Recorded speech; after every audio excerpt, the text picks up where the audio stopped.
And we're live. Welcome, everybody. Here we are on the Blue Talks virtual Flip Your Script stage for another exciting day and a full week of special guests that are sharing seeds of success with us, seeds that will shift our perspective and in turn shift our entire reality, which I find so super exciting. My name is Elise Rothman. I am the founder of Flip Your Script Coaching, and I help individuals and their families feel the best and be the best version of themselves right now, regardless of what's happening in their lives, what's happening globally.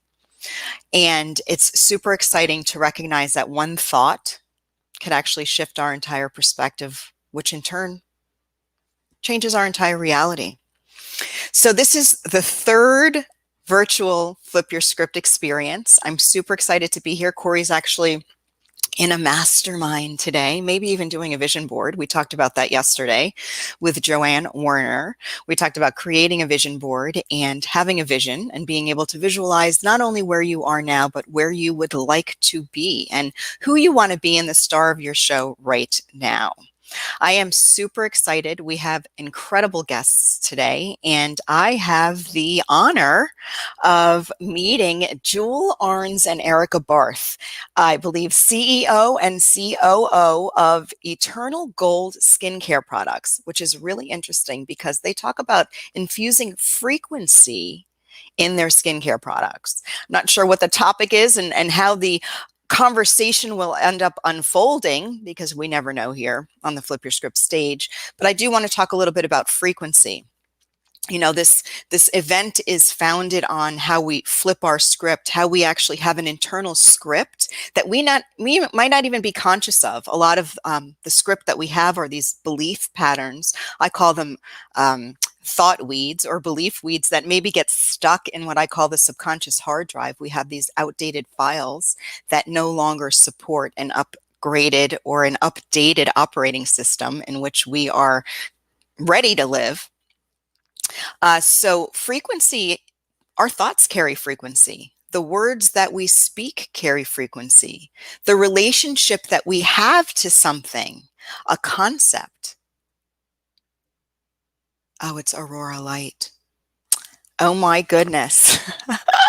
So Aurora Light is our next guest. So I'm going to introduce Aurora Light. And I have to actually say, we're talking about belief repatterning. So I'm super excited about this. I can go on any topic, and I'm talking about beliefs. So this ties in very much so with Aurora Light.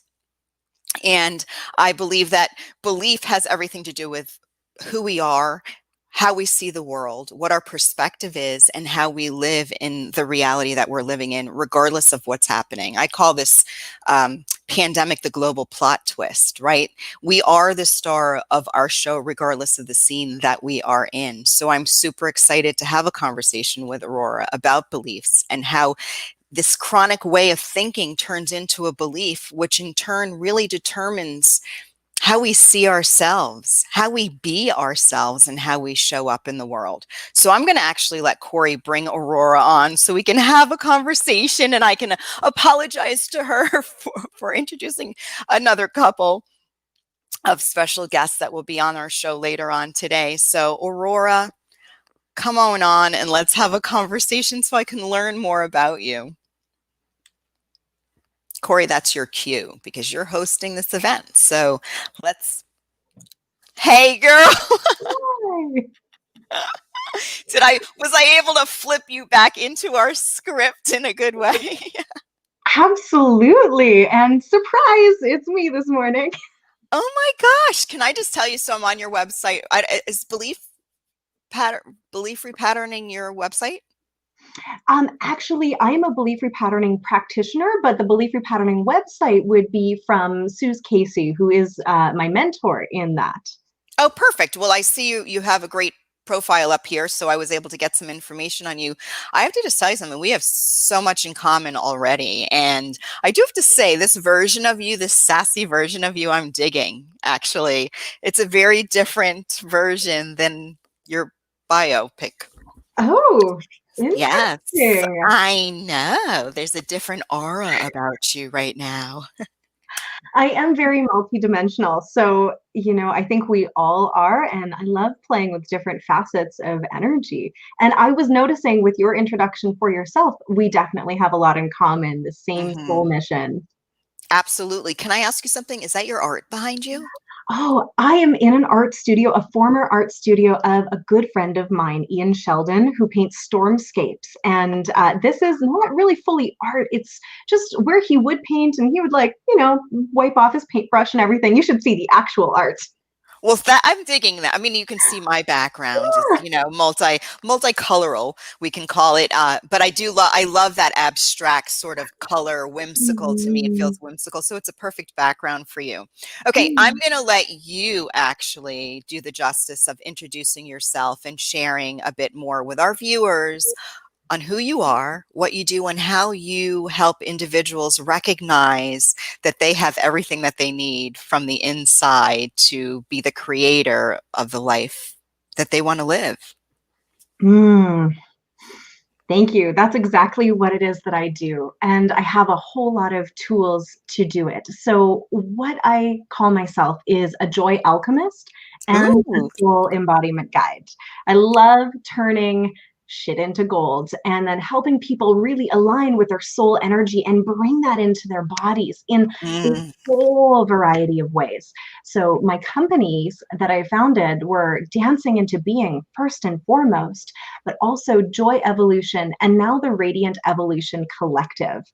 And I really radiant. love, Ooh, can you you tell know, us more about that? I I just absolutely got will. goosebumps like all over.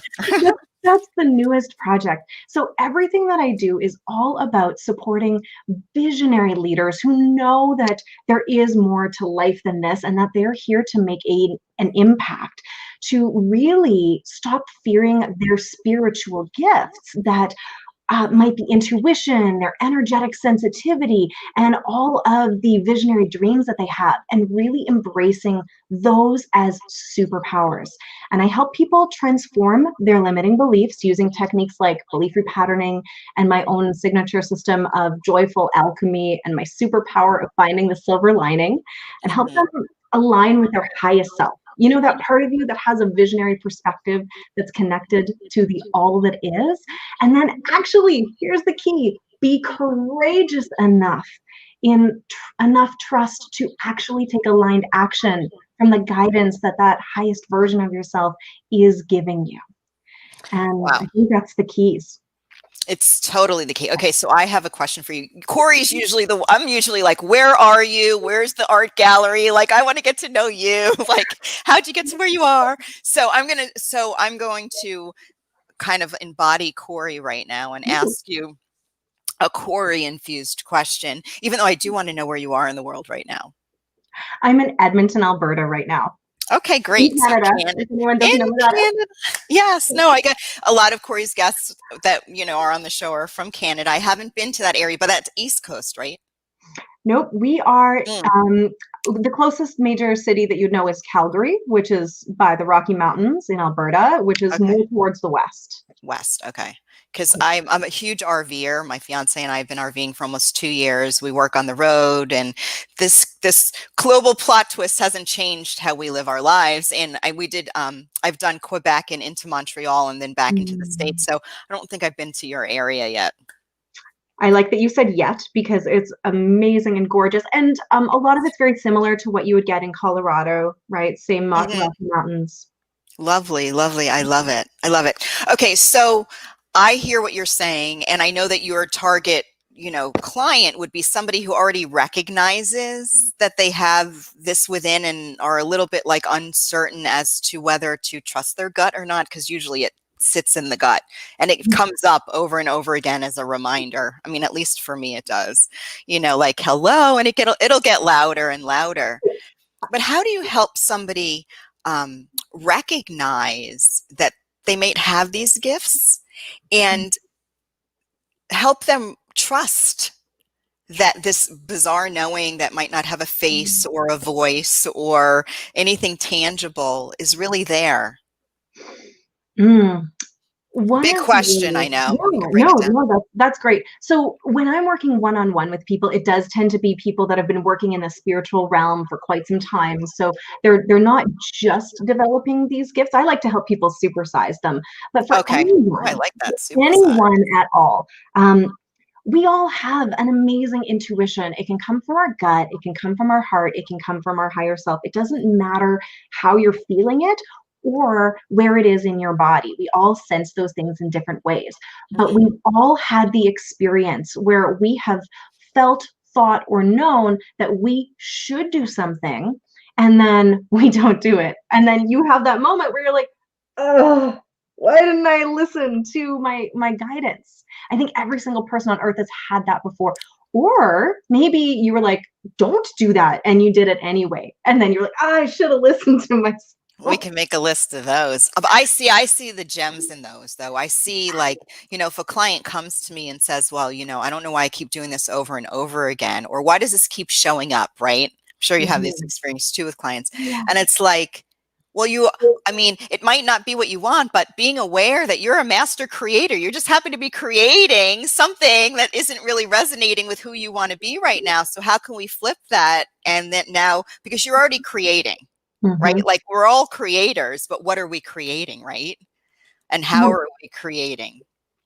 Absolutely. So I love people to get some of those ideas forefront of their mind, those times when they didn't listen, and tell them that that is absolutely perfect that I you did love that. listen, and that you, or maybe that you have examples that you did, because both of those showed you the value of needing to listen so that you can have the desired outcome, right? But if Absolutely. you didn't listen, so amazing, because maybe you didn't listen in a smaller time and it wasn't as big, and you needed to have that mistake, right? It's not really a mistake to tell you. So the time that it was going to be really important, you would listen to that.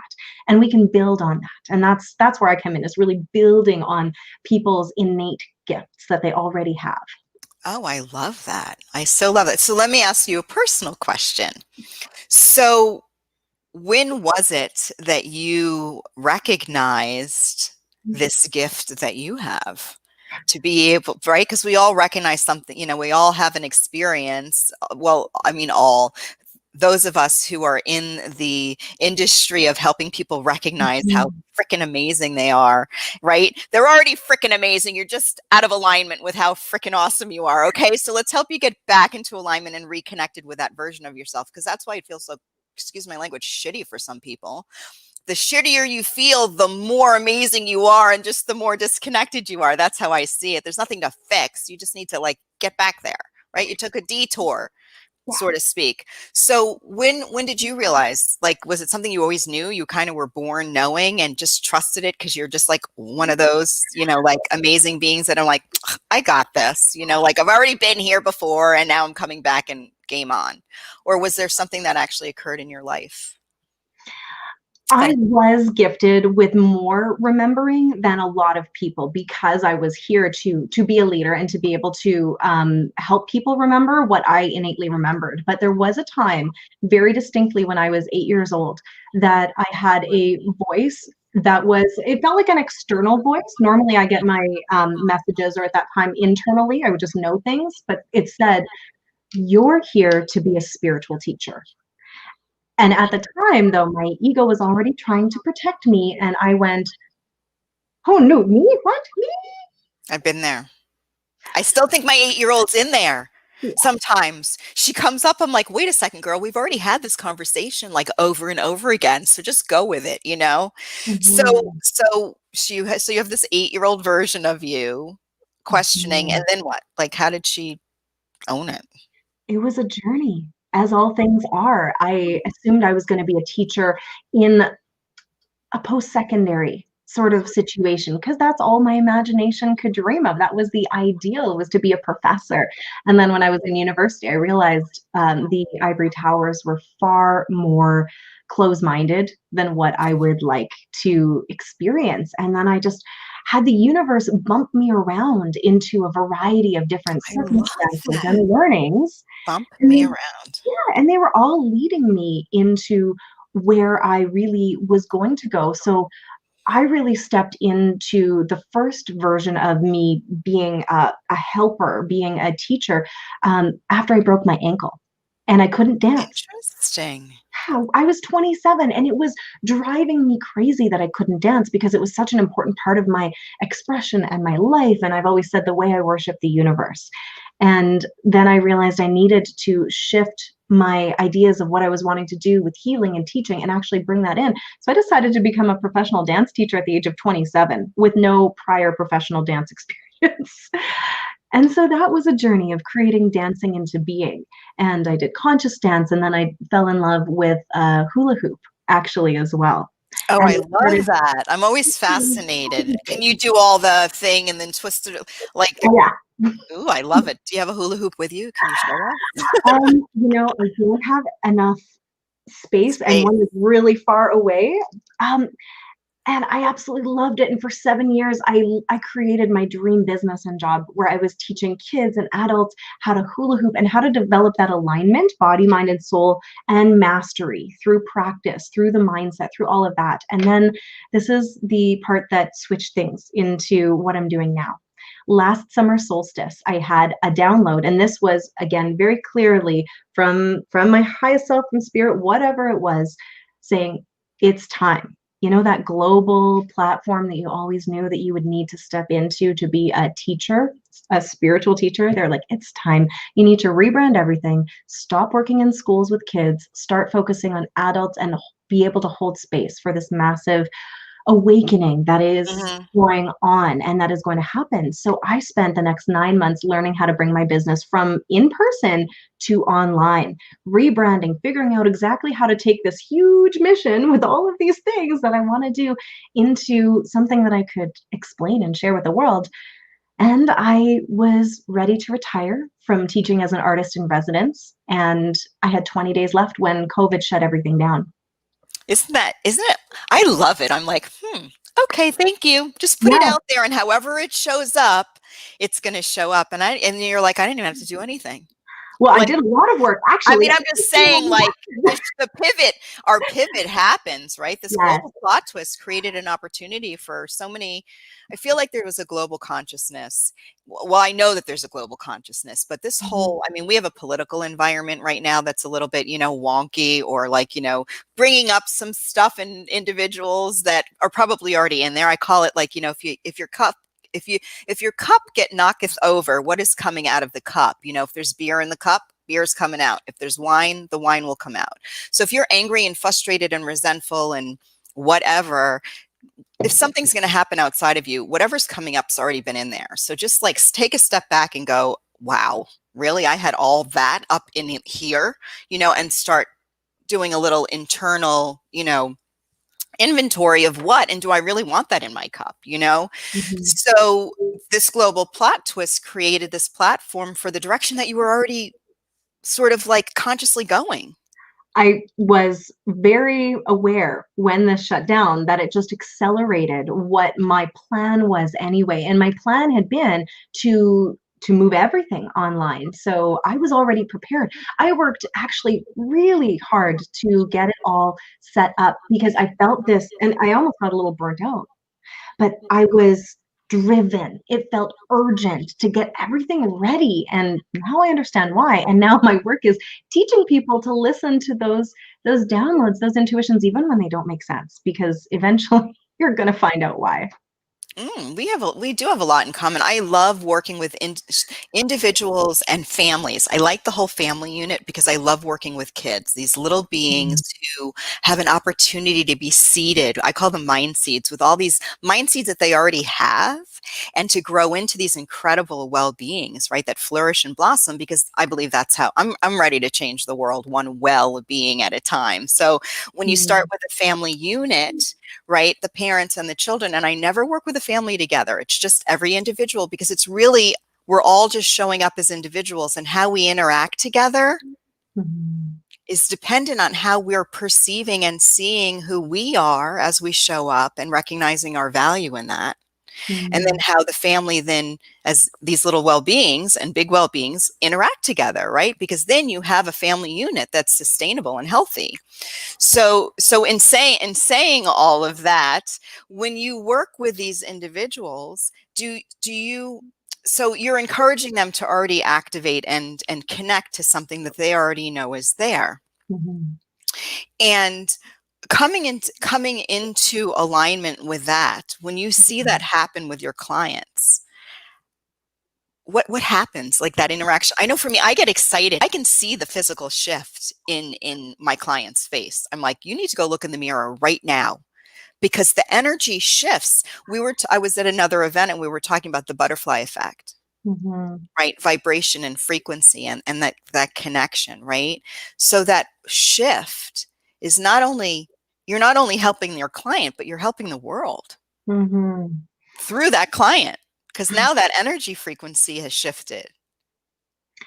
Absolutely. And when I'm working one-on-one with people, I do it over 6 months, so I really get to see the shifts and support people. I call it basically working out. Many of them have already accessed these higher vibrational frequencies in one way or another, but the work that I do helps them to be able to consistently raise their vibration to that place where we have all of that access to our intuition, our creativity, our logic, basically everything, right? When we're spinning in that lower vibrational frequency of fight and flight, we can't do anything. We can't see a way out. We can't see solutions. So I love supporting them in being able to consistently go to that place and remember that that is their baseline. That can be their baseline, is to always tune into that place when they're not sure what to do. And it becomes the new normal for them.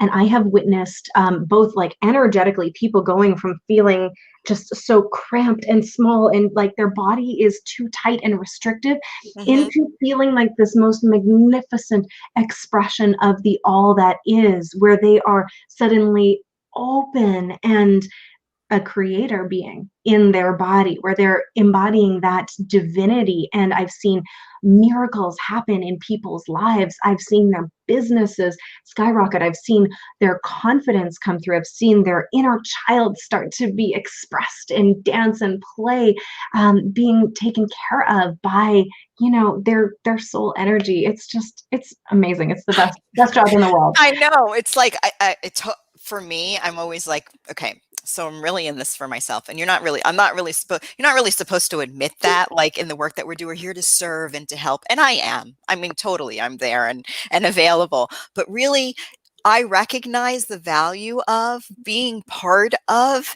helping individuals turn into these, I call them well beings, because that's what we're all going for. Mhm. These well, happy, content, recognizing one's value beings, because when we recognize our value, then we recognize every word that we speak makes an impact in everyone that we speak it to, and every thought that we think makes an impact in how we feel, right? Like, so if we're pissed off and angry and we live in a world of not so happy well beings, then they're not going to, people don't recognize that they matter. Their words matter. They make an impact in every second of every day. So I do it for myself because I feel like the more well beings are out there, the happier world I live in, and I get to play in it. So I get to play in a happier world. And I have to say that it lights me up when I see people recognize that they are creators and they figure out the tools and an awareness that they're not in chronic pain anymore, that they're not looking to their child and wanting their child to be something, but they're recognizing who their children already are. Mhm.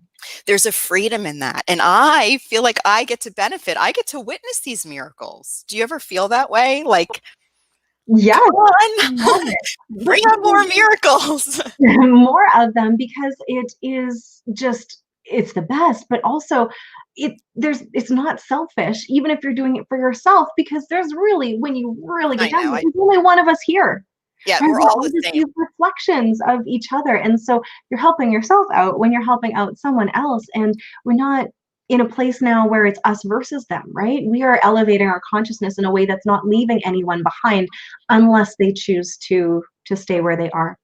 And that is a choice. And I think that that's something that's really important, especially with working with individuals, because you're really relationship. It's really about helping people have the best relationship with themselves, right? I mean, Yeah. that's so you're really a joy alchemist. And it's funny that you say that because I've run some organizations and groups, and I called myself for a long time a joy-filled living engineer. So I would help people engineer a life that was full of joy for themselves. Now I work more as a mindset architect, and we infuse joy in the reframing of our linguistic, mindset. But Mm. but joy-filled living was the name of the group, and it was like helping people live a more joy-filled life. Isn't that why we're doing all of this anyway? Like I'm asking the viewers too, isn't anything that you're doing right now, you're doing because the intention is that you're going to give yourself permission to feel better about yourself when you achieve it? Right? Like, don't we find that? Like, your clients want to connect more because somehow in that connection, they're going to give themselves permission to feel the way that they want to feel right now anyway. I know it sounds kind of backwards, but I know speaking from experience, why are you and I doing what we're doing? Because we feel better when we do it, and we think we're going to feel even better when we do it more. Exactly. And honestly, it's been a superpower of mine for a long time. I was told a decade ago by a friend that my superpower was finding the silver lining. I was like, I do that. Anytime a circumstance was crappy, I'd be like, ooh, but did you notice how it's going to help with this? Over the years, I've honed that skill, and learning belief repatterning was one of the most powerful techniques to help me bring it to others. Because without that framework, I would sometimes just annoy people with my optimism. They'd be like, "Oh, but it's not great I yet." still do. They're like, oh, here we go again. But then they come back to me later. I've learned to step back and wait for the text, wait for the comment on Facebook. See, I knew you'd come around. I'm not being mean and I'm not being bossy. I just have your best interest at heart, okay? That was a huge learning for me as well, was to wait for someone to ask for that support, and I had to get more comfortable in staying where they were at. But there's also this dichotomy of honoring where people are at. You have to feel the feelings, otherwise they're going to get stuck in your body, Exactly. but we don't want to get stuck in them. And so what belief repatterning has supported me in doing is really helping people use what it is that we don't want as the arrow that points us towards what we do want, and then we can shift our focus. And of course, whatever we focus on is what we expand. But sometimes it's too big of a leap for people just to go right to the yay, there's a silver lining. Like, I can do that innately because that's just my design, and it sounds like it's yours too. Yes. Being able to support people in a framework with how the brain works has been really, really helpful, because it is something that everyone can do. Everyone can turn an obstacle into an opportunity, or turn that lead, that heavy density, into gold, into something lighter. Right, where the alchemy comes into play. We just Exactly. had a relationship alchemist yesterday, and she was lovely as well. So, and that's the same concept with flipping your script, is like, how do you flip your script? Well, you have to know what you don't want in order to know what you do want. Right? Like that's what I always say. So it's perfect that you know what you don't want. But when we focus so much on what we don't want, you might miss what you do want. And it might be showing up right now in front of your face, and you miss Mhm. it because you're so focused. So I created these bands actually, which are really fun. They're flip your script bands. And they're like a physical reminder that like the thoughts that we think will grow, like you just talked about, right? And you help your client Mhm. recognize that what you're focusing on is showing up, right? It's going to expand because our energy is like fertilizer, right? We're fertilizing, we're helping it grow. And so recognizing what you don't want is really the first step, because it's such a beautiful platform. And if you don't know what you want, then it's an opportunity to start saying, well, I might have been focusing on the wrong thing. I think we are the same person, just I an know. emanation I had of no that. idea. I mean, I have to tell you, like, I'm looking at your picture now because I have another screen in front of me. And I'm telling you, girl, I don't know when was that picture taken, that bio picture? Your hair's pulled, like I don't normally have my hair back either. I'm usually like curly haired. This is my more, somebody called me, like said I look like an architect this morning Ooh. in my last call. They're like, you look like an architect. More like pulled back. And that's kind of the picture that you have as your profile pic. Yeah. I just feel this artist in you right now, this, this kind of like free spirited, maybe the hula hooper and the dancer. That's the version of you I feel like we have today. Yes, that picture, I didn't get a new one to Corey in time. He had one that is actually from a few years ago. So my newer shots have a different essence because there has definitely been an evolution. And all of the tools that I teach, I have personally used, so I can vouch for that because they've supported me in stepping into this more radiantly expressive and joyful version of myself instead of hiding behind the old programs and the masks and the fears of being fully me because I was too much as a kid, right? People were like, why are you dancing? There's no music. Why are you talking so much? Because I just had this full expression. So I learned to stay smaller. So it's been a journey back into my fuller expression, and there's still going to be more layers and levels, but it's so freeing. And right now we have more opportunity to fully step into who we are than we ever have been, especially where we live. It's safe. Mhm. Nobody's going to cast stones at us or, burn us like outspoken and magical people used to be. Right, exactly. So let me ask you this. So, Mhm. somebody who is in this state of in this state of expansion and ready Mhm. to expand more. So you said you work with clients. You call them Mhm. clients? People, amazing People. beings, whoever, right? Um, so 6 months is pretty much what I'm understanding that you take them on a journey. And so if Mhm. somebody wanted to take a journey with you, how would they find you? And I can't really put this up here because I'm not hosting. I'm actually Oh, that's Corey is. okay. So Yeah. I would ask you to put all this information in the comments below this live stream in the Facebook group because we do a replay so people can find you. But Yeah. I'm just curious for myself too because I mean I start with clients before they even recognize that this is what your clients recognize is possible, right? I get Mhm. them in a stressed out, challenged, chronic pain even phase, just trying to do the best that they can and not recognizing that, they're bad that they're anyway. So once they get there, I feel like you're the next level, you're the next step, right? Helping these Awesome. clients. Yeah. So how would somebody find you? Well, first off, I just want to say thank you for working with people who are in that place because that is not some I could do it, but it doesn't light me up the same way as taking people to that supersized level. My website is joyevolution.com. Okay. And people can find me there for one-on-one, but I also have ways of connecting in if the one-on-one is perhaps bigger than where people are at. I have a next level manifestation course where we actually do the gardening, where we plant the seeds and we allow them to grow and we We should transform definitely limiting beliefs. talk. I'm gonna give you. You should go download the free Flip Your Script guide. Because I created the thought weeds and the mind seeds. I mean, that's what it is. Mhm, It's like our mind is fertile, girl. You get it, mhm, and it's about planting the seeds of thought mhm. that you want to freaking grow and harvest. Exactly. And I take people on that journey in my self-study course, and I also do group programs where we can go with a group and journey into that more full creative expression in my Chemical Creation Academy. And this is really exciting. I haven't spoken much of this, but next week I'm actually launching a membership called The Playground, where people can access some of these tools. I love how playful you are. The playground, so Yeah, it's perfect. so exciting because working one on one is amazing. I can literally take people on this journey into, expanding their spiritual gifts and being able to literally experience like orgasmic realms of creation that are already available, but that are just a higher frequency. But I can only help so many people like that. It's really Right. energetically demanding and, there's only so much time, so I'm really expanding more into group programs because this is the kind of thing that I know is literally how we change the world, by empowering people, giving them the keys to raise their frequency to that place where they can do what it is they came On here to their own. do.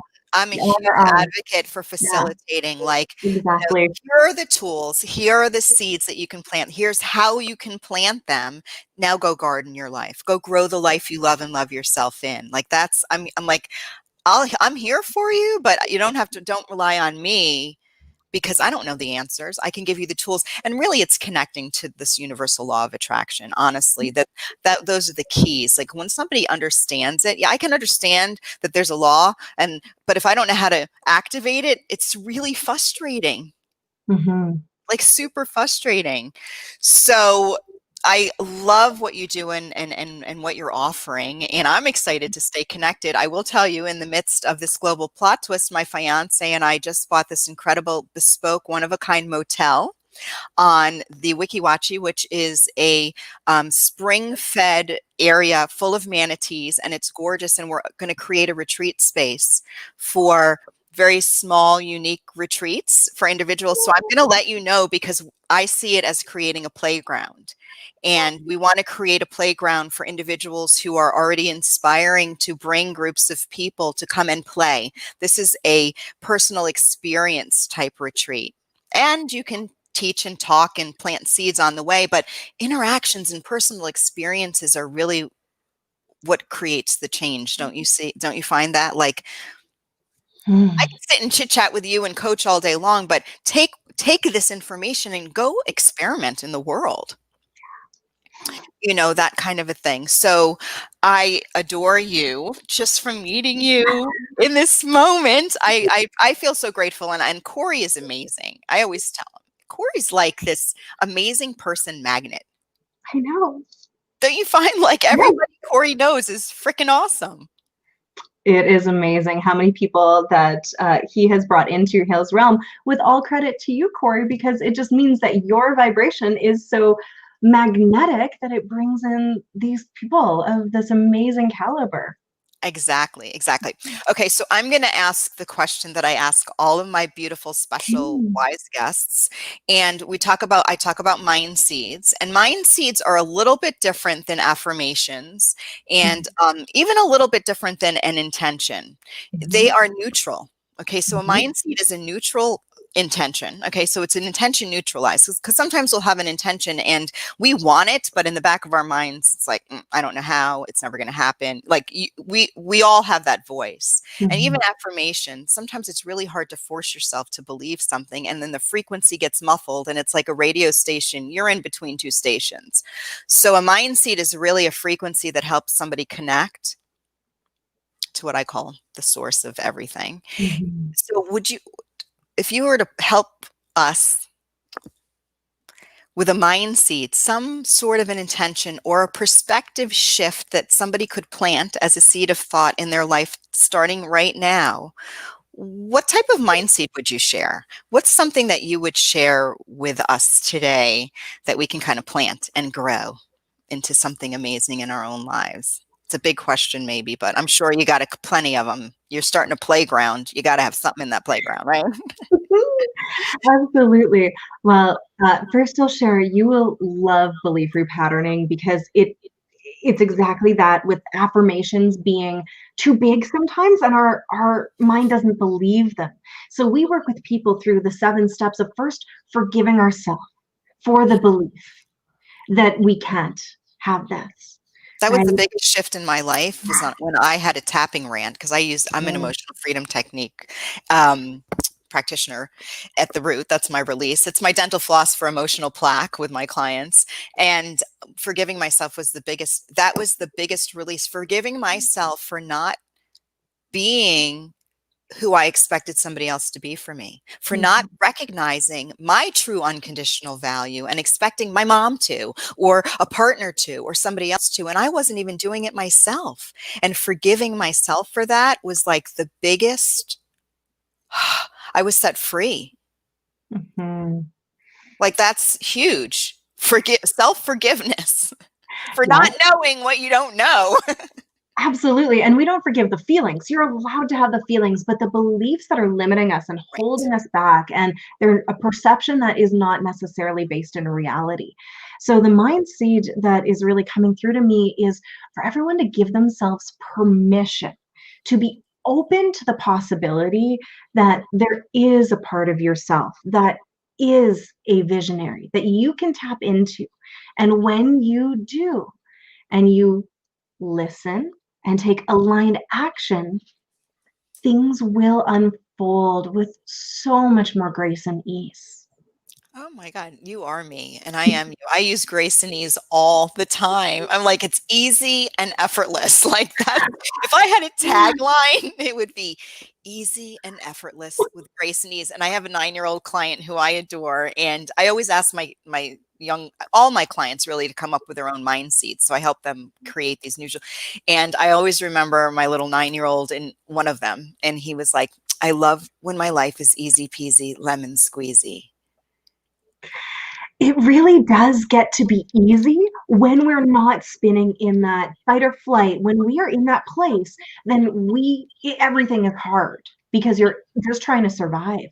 But when you raise your vibrational frequency and your consciousness, then you can raise it to a place where you can see all of the solutions, or you're vibrating at a place where you can magnetize the solutions into the people, the places, the opportunities, and you're open to them, right? The solution can be right in front of your face, but if you're down here in the everything sucks place, then the opportunity can literally be knocking on you, and you're going to be like, no, that's not going to work. No, that's not going to work, right? Yeah. It's such an important part of just being open to the fact that there are going to be possibilities that we can't see down in that place, right? Right. Absolutely.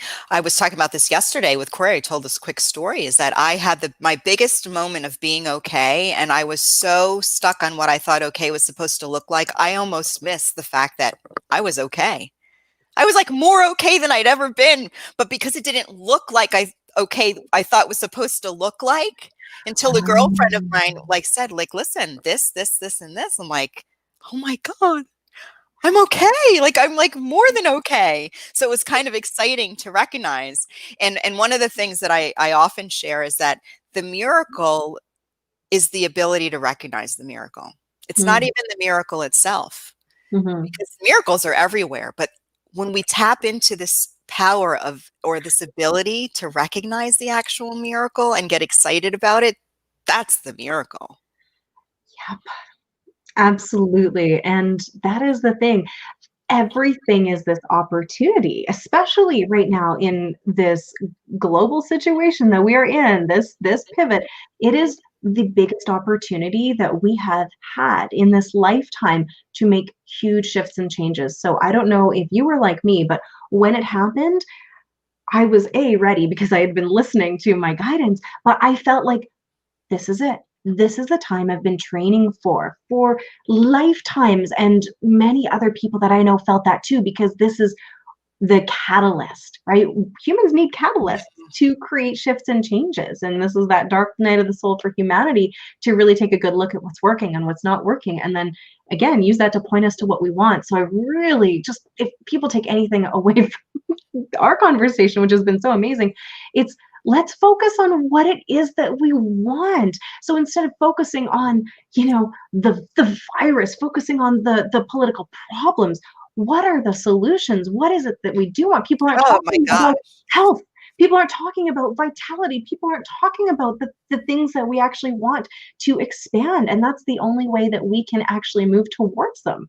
Absolutely. I have a client who I love, and I work with him and his daughter because they went to these political marches, Black Lives Matter, and there's some things that came up that were very traumatic in it, which were gifts. Mm. And I said, instead of fighting against a world that you don't like, I would like to lend a little suggestion to maybe planting the seeds of the life that you want to create. And let's focus on the world that you want to create and live in, as opposed to fighting against a world you don't like, because first of all, you're going to have a lot more fun in the process, which means that your frequency is going to be a lot higher and things are going to start showing up miraculously.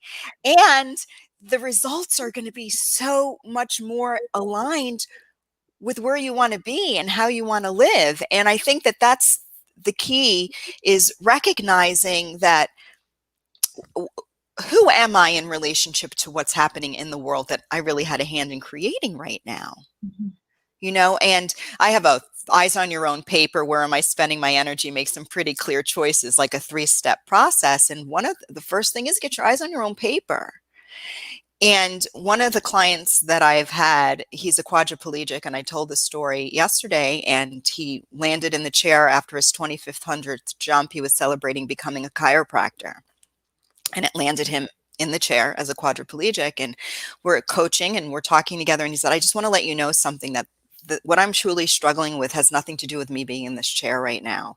It brings on other issues, challenges, having my ass wiped and having to be fed and all that. But what I'm really struggling with, I brought to this chair.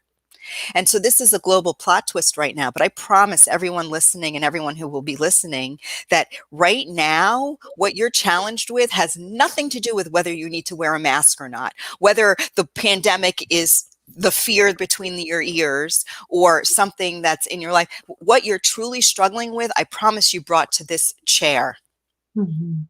And that's the awareness. What is it that I'm using as an excuse, or that is taking a prime real estate in my happiness and my joy, which is free? Right? Like, so what you're saying is so on point. These challenges that are showing face right now Mhm. are only mirrors of things that we've already brought. We are the star of our show. It doesn't matter what the scene is. We could be the victim star, we could be the superstar, we are the star. And Mhm. how do we want to be, no matter what's going on around us? And so not a lot changed for me. I guess I practiced my whole life. I was paralyzed at 18, which I had an autoimmune disease and it affected my peripheral nerves. And so I had I had a second chance, I call it, because obviously I'm not paralyzed anymore, but it was an incredible journey through a Mhm. lot of internal awareness and always feeling like I was going to get sick again. But I made a decision when I walked out of the hospital to make a life for myself instead of focusing on making a living to support the life I wanted to live. And it sounds beautiful and everything. It came with challenges. And how come I don't have enough money? And money was never a thing for me, but I was able to create this life. Like, I got exactly what I said. This life of a millionaire. I've been all over. I'm traveling. I have a beautiful, abundant life, but it has nothing to do with money. Mhm. And I'm always like, well, why? Well, hello, I made it really clear. So we get what we focus on every Yeah. single time. And so many people are literally just zoned in all the time to what it is they don't want. And if you ask them, what do you want? Well, and they'll literally start listing off what they don't want. I know I said I didn't ask you what you don't want. I asked you what Exactly. you do want. They're like, oh, Mhm. and it's really hard Yeah. for And some people. I love what you were saying about that energy of fighting, because that puts us into a lower vibration of us versus them, as opposed to recognizing the zoomed out perspective of we're actually all one, whether you believe that spiritually or you can just think of us as one earth, one, you know, Mhm. organism that needs to work together to coexist happily and healthily. So it is the greatest opportunity for humankind right now is to start working together. And the thing is, though, everything that wasn't working needed to be highlighted. We have to go through this process that we're And in we right all now. brought it on ourselves. I mean, we did. We Yeah. asked for the shift, and well, he's gone. Exactly. We got what we asked for. We wanted some major change. People, we globally, we weren't really content with what was happening. So this is what it looks like, everybody. So now let's figure Mhm. out where your happy lies. What's holding you? What are you tolerating? We only get what we tolerate. What are you tolerating that you don't want to tolerate anymore? Like, those are the questions to ask. And it's not anything that anyone else is doing. Mhm. It's anything that's showing up that's pissing you off or bringing up resentment or anger or lack of self-worth. Thank it, because it was already up in your cup. So you might not want it there anymore. Mhm. Well, my Absolutely. beautiful, beautiful new friend, I'm so excited to have met you. Thank you so much. So can you just repeat how people can find you again? Absolutely. The Joy easiest Evolution. place is joyevolution.com to see all of my work. And if you're already on Facebook and you want to play in the Radiant Evolution Collective with us, our free Facebook group, it's joyevolution.group. We'll take you right there. And you Oh, can. I'm joining. Join Evolution Awesome. group. Okay. Yeah. All right, my love.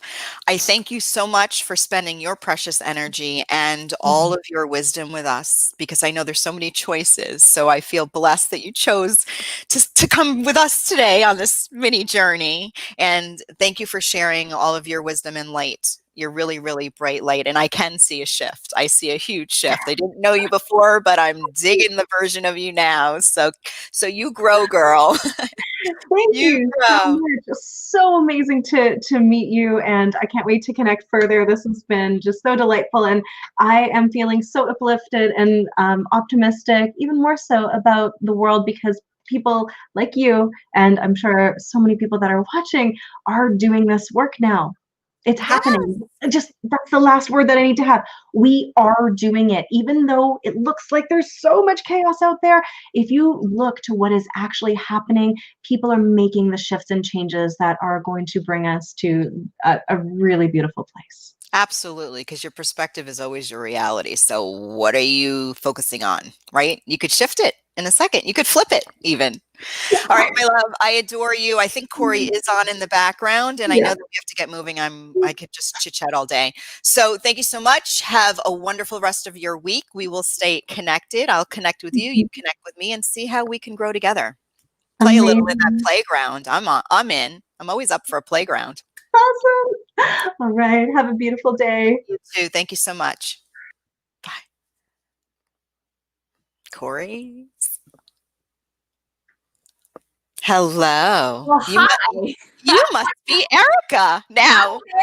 You must be Elise. I am Elise. I introduced you guys first because I thought you were first, but now you're here. Oh, I just had a wonderful, wonderful interaction with Aurora Light, yeah, who's I saw it. I watched that actually. It was pretty cool. I mean, just the last few minutes of it, and it was pretty remarkable because yeah, so much of what you say is the work that we're doing also. So it's awesome when collectively people are coming together with the same thought processes and the same ideas behind it. Because, like you said, you can shift your reality, and your perception is your reality. So how do we get people to perceive a reality that is not what they want or what they don't want and what they're attracting? yes, just like that too. I'm like, people are like, a thought. I'm like, All it that's all it takes. Mm-hmm. All it takes is one thought. It's that easy, and just no, it's that simple. It's It's not that always simple. Exactly. It's not always that easy because we have identified stuff like where people are attached to their story or they're attached to their pattern and they may not even know it because it's been ingrained in them for so long. And so that is just an identity of who they are. And at any given time, they can choose to change it. I guess that's the difference of people being accountable versus victim. Yeah, well, there's a whole underbelly of where the victim lies, and sometimes it's hidden in the subconscious hard drive in a file that was stored at the age of 3. So going in there and figuring out where that file is and why you're buffering as you're trying to upgrade your, operating system Right. is key. So I always like to, create the space for somebody who is challenged, knows that they want to change, but is Mhm. having a hard time knowing that you may not even be aware of what it is. So it's okay, but Right. there is a way, right? That's Like, exactly right. so you're not doing anything wrong because there's nothing wrong about anything, but there might be something that you have an opportunity to recognize that you haven't recognized yet. Right. Exactly. So I always like to make that clear because I know that there's some stuff I'm like, really? That version of me is still playing like a leading role Uh-huh. in my choices of that? Like, Exactly. so there's always a new awareness that comes to light. So, Erica, Mm-hmm. we haven't even Erica Barth, right? Is that your Yeah. name? Yes. So, is Jewel coming on I or? don't know if she's going to make it or not. She is in an area where she doesn't have service. And so I am solo representing. It's all good. All right, so I'm excited. So I did some research and I Mhm. actually have it in front of me about eternal gold beauty. I am Mhm. taking this whole concept. So I'm going to let you tell a little bit about it, but I love the frequency side because Yes. I'm Yeah. fascinated and I'm ready. I got these things going on right here, and I'd like to have a little chit chat with them and have them go away. Well, So and that's what let's I love about talk. it. There's so many things that you had mentioned just before introducing what we are and who we do is like about your skin being biofeedback. You know, science has shown that our skin has its own state of consciousness, and the communication that we have with our skin is telling us messages that we need to hear. Like you said, if you wanted to get into that database from a file back when you were at the age of 3, you know, your skin can be in a process of you uncovering what it is and you letting you know what it is. So Ooh, the gateway or the starting entry point of our skincare line includes Ormus and gold and scalar frequencies. So let me yeah. ask you, Ormus, for those of us who are not familiar with Ormus, I feel like I've heard of Ormus before. Yeah. Is it made from like shells? No. Oh, okay. So that's something else. No, it's not made from shells, but it is something where it's considered a nutrient of the gods. It's a monoatomic substance where it's constantly at a spin state. So it's always evolving and changing. It's an element, but it doesn't ever have a set. It doesn't set, it always spins. And so when you have a conductor like nanogold that you use it actually amplifies and enhances the ingredients that are in our skincare line, and it meets you where you're at. And so with adding in a scalar frequency such as telomeres and DNA and regeneration and rejuvenation, that also gets amplified with the Ormus, because we do put it in all of our products with our yummy great ingredients. And so what we want to do more or less is when we include it in our skincare line, and you are actually putting your daily routine, we do it twice a day, you actually can have a connection with your skin. Like you talk to it and it's going to take on that frequency. It's going to bring you to the frequency and that consciousness of what you want to bring it to. So you can truly reverse aging. You can truly erase wrinkles just by having a conversation with your skin and having your cells respond to it.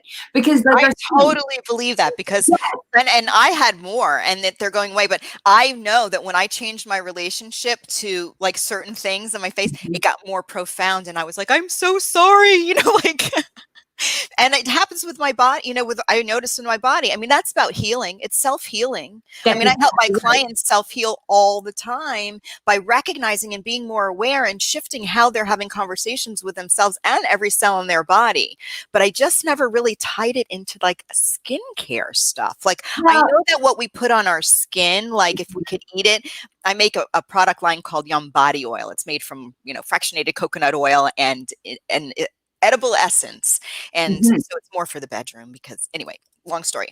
But I never really thought about frequencies and to the extent that you've taken your company. So could you just introduce yourself to us a little bit too? Because I know that I've looked at your website. Sure. Just so we know who you are in relationship to Eternal Gold Beauty, and a little bit about your background and how this company came to be. Well, Jules is the founder and creator, and unfortunately she's not here with us today, but her name is Jules Arnes, and I work with her. I'm Erica Barth, and we are Eternal Gold Beauty, and we have a skincare line, and she has direct contact with her council, which is Council of Light for her, and her guides. Council of Light? Council of Light, and they had told her that she needed to start making skincare, and that is not something that she was in at the time. She's an energetic vibrational healer. She's been doing healing energy work for 20 plus years. But she decided to actually just create a cream, and she had sent it to people, and her ex-husband actually started putting it on his face when he was away at a job site, and it started erasing wrinkles. And she's like, oh my gosh, I had no idea. And then she was having experiences in her life and her situations, and just in general, like we all do, where you wake up and you look more tired or you look more aged. And then you read into that, like, what does that mean? How is that happening? And through that, we started creating a program called DECU, which is a dermal expression cellular upgrade. Okay. Spell that. DECU. DECU. Oh, it's right there. You have it right there. Okay. And it's dermal expression cellular upgrade. Oh, I like it already. I feel so very like supernatural. Using your skin as the biofeedback. And so you can actually tap into the frequency and energy of your skin. It's like something that you may not like on your skin. And then it will take you into a root cause, or it'll give you a fear base or a belief or a program that doesn't resonate or serve you. And then you can go through the process energetically and clear it. And then when you reprogram and rewire the cells, we use I am statements because people are more likely to continue to use an affirmation or an I am. to rewire and reprogram that cell. And then they can do it every time they look in the mirror or they put on their skincare line. So we've actually created something where you can start, everyone uses skincare of some sort. Everyone washes their face, everyone uses lotion. And then when you take it to that self-healing element of how you can actually take control of your skin and your body and your aging process, even your well-being and mental states, that just takes you to a deeper level of healing. I use the body, our body's physical manifestation, whether it be arthritis or cancer or diabetes or sciatica or whatever it is. And skin issues are very profound. Like when somebody has an actual outbreak of hives or eczema, and so Louise Hay's are my go-to, because you always need something to edify the work. I use her to edify the work that I do, because I don't have to re-explain. Just go look in the book, right? And so skin issues are really profound with a lot of people who have fear of abandonment, or moving to the next level, some spiritual sort of upgrade that they're holding themselves from. There's so much happening in the skin, which is really our packaging. Right. Of what's really internally going on. So I recognize what skin represents at the root, but it's fascinating to see how you're, complementing it with the actual product itself, right? So you're not just, so you're creating something tangible as well. We are, because let's be honest, the more you move into frequency, the more you evolve consciously, collectively as a being. You don't need anything. Let's be real, right? You don't need any physical anything. It's nice. And so if you're going to use something, you might as well use something that has a higher frequency. Even with I am statements and affirmations and being able to reprogram and rewire your cells, there's a process for those that are just starting so that they can get into the habit. But eventually we're going to get to a conscious state where it's just done immediately. It's just at that point. But we need stepping stones for people, because there are some people in this world that are just now awakening. They're just having this aha moment of, wait, there's more to life than this. My reality is an illusion and things are shattering around me, and that's where you can start them in a skincare line, because they're already using something. So might as well do something that will amplify. I love piggybacking on that. Right? Exactly. Because the biggest challenge that I have had is that the work that I do as an EFT practitioner, as a mindset architect, and helping people linguistically reframe, because once that happens, those belief weeds and thought weeds start turning into mind seeds, and you start growing in ways that you maybe wanted to, but you didn't think was even possible. I mean, I'm going to even take it to that level. And so I love that you've tapped into something that you're like, here. Okay. Yeah. I mean, you could really do it without, but we all want something. And I'm like in on it. I'm like, okay, what should I use? Because I first of all I love to tap into and try all of my beautiful, incredible guests' products, because I mean, I am. I love to talk about them and use them and say, hey, look, y'all see these? Well, they're not there anymore. And I used, Eternal Gold Beauty. So for me personally, I'm always fascinated as well. But so let me ask you this. So how did you, what inspired you to start working with Jewel? Did you know her from before? Yeah, okay. I did. And I've always worked in customer service. I've been in the health and beauty industry for 15, 20 years, long time. And I started in fitness. And that was where I would notice people, they weren't connected in their body. And if I asked, I can literally see their energy shift and disconnect. They were from cut down from the head off, or they weren't in their legs, or they weren't in their arms, or they weren't in their body. And when I brought attention to that, it made them very uncomfortable. And so to me, I was like, oh, wow, we are really fluid energy. And then I practiced and studied Kundalini yoga and understood flow of energy and that nature. And then I moved into the hair industry. And for me, that was a lot of crown. I do love your hair, girl. I love the cut. Well, for me, it's I like my natural color. So for me, I like the white and the silver, and it's just what I do. It's who I am. It's a good color on you, though. Yeah, it works. Yeah. Some people, it's a good gray is a good color for you. Your backgrounds, gray and white and shiny. Gray is really just. I have a lot of freckles, and I don't know if you can tell. I have a different sort of skin tone, so gray is just not a good color on me anyway.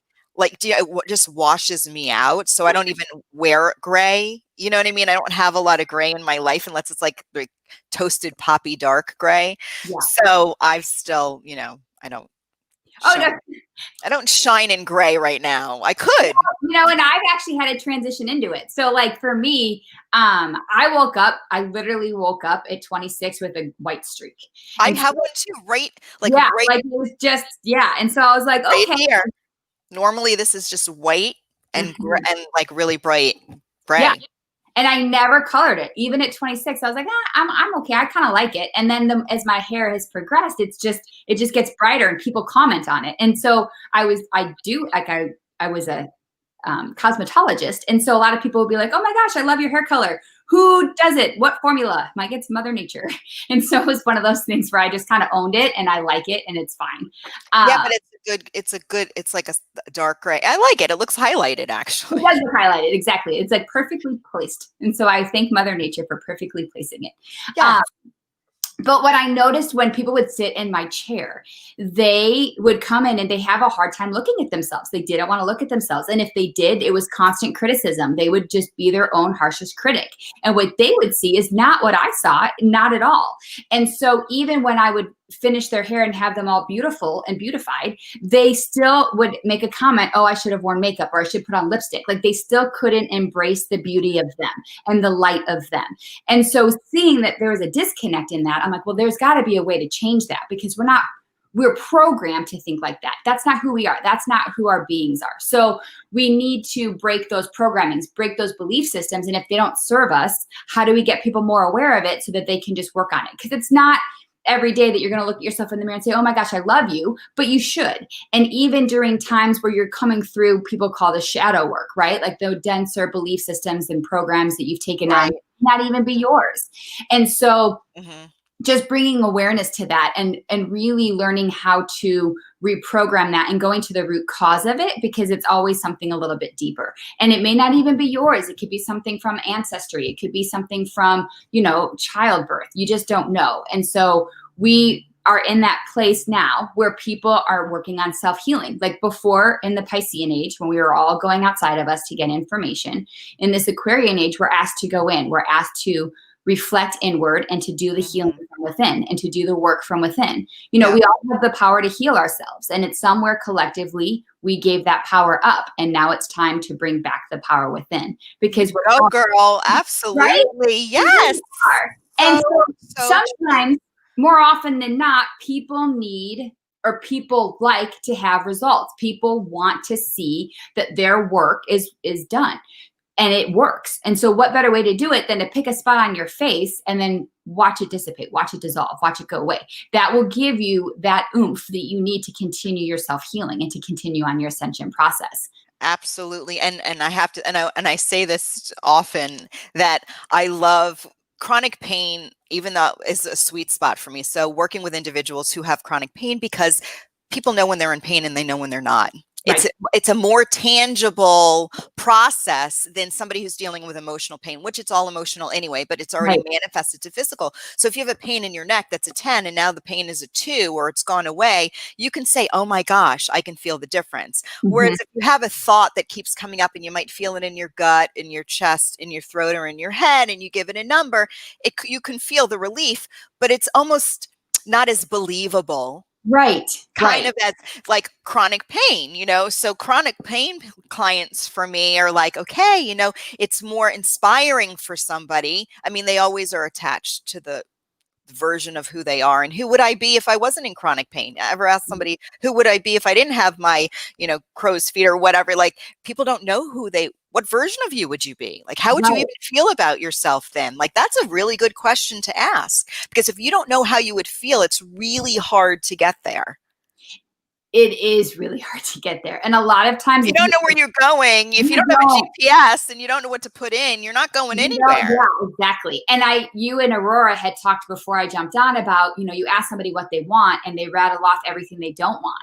And it's because people don't know what they want. They don't know what identity they want to step into. And we're entering in a world right now where the unknown is so vast and great that all you can do is trust and have faith and just keep knowing that you're exactly here for this specific reason. You're on time with your life, whatever that is. And we chose to be here at this point right now. So what does that mean to you? You don't necessarily need to have an identity. that you are stuck with. Like, I think that's the beautiful thing that we're teaching as we move through DQ and as we move through I am statements, and even with affirmations. They're for your next step. It's not something that you're going to take on this new identity and create a story around it and be like that. That's not what we want. But to get to the heart of you and the truth of who you want to be, give yourself something to vibrate at. If I am radiant, I am youthful, that is a lot higher frequency. Your vibration is emanating at much higher rates than you would be like, oh, I look tired, or I'm getting old, and so it's just changing your thought or shifting it to where you or flipping your script. Flipping the script to where you're actually like, okay, well, what do I feel? What do I want to feel? And use what you don't want as a platform or a springboard or a diving board, as I call it, to figure out what you do want. One of the things, I know that there are a lot of coaches and individuals that are using the I am. And what I find personally for me, and I see it in my clients as well, that sometimes it's really hard to say I am when you don't believe it, right? Because there's a believability factor. And I believe that the seed of belief is what powers any manifestation. So I like to use I'm ready to. Like, I'm ready to be radiant. I'm open to be fabulous, because it neutralizes this pressure to have to fake it till you make it, because that's really that's a hard process. So I'm just going to suggest that if somebody's having a hard time looking in the mirror and saying I am radiant, try I'm ready to feel radiant, right? Or ready to be radiant. We want to be the opposite versus feeling it. Yeah, I'm ready to feel radiant. I'm ready to feel awesome. I'm ready to feel more youthful. Just try that as you ease your way into the belief of now I am radiant, now I am fabulous. So it's just a little tip to help somebody ease into that next step, because sometimes being stuck in this adverse frequency of like, I know I should want to believe that I am, and then that has that whole internal kind of conflict that it kind of keeps things sort of spinning in a different way. So I'm just suggesting it because I know that for myself that's what worked, and then I share it with clients, and then they get to the I am and they feel great about it and they can own it, kind of thing. Okay, so I have a question, and I'm not sure if this is the right way to ask it, but do you have a favorite product? I do. Well, it depends. So I love our facial oil, like, especially now that we're coming upon the winter months. Our advanced anti-aging facial oil to me is amazing. Facial oil? Yeah, I love it. I absolutely love it. But I like oil based. Our vitamin C serum is also oil based, and it's amazing. If somebody that is more into cream, our facelift serum is phenomenal. Facelift serum.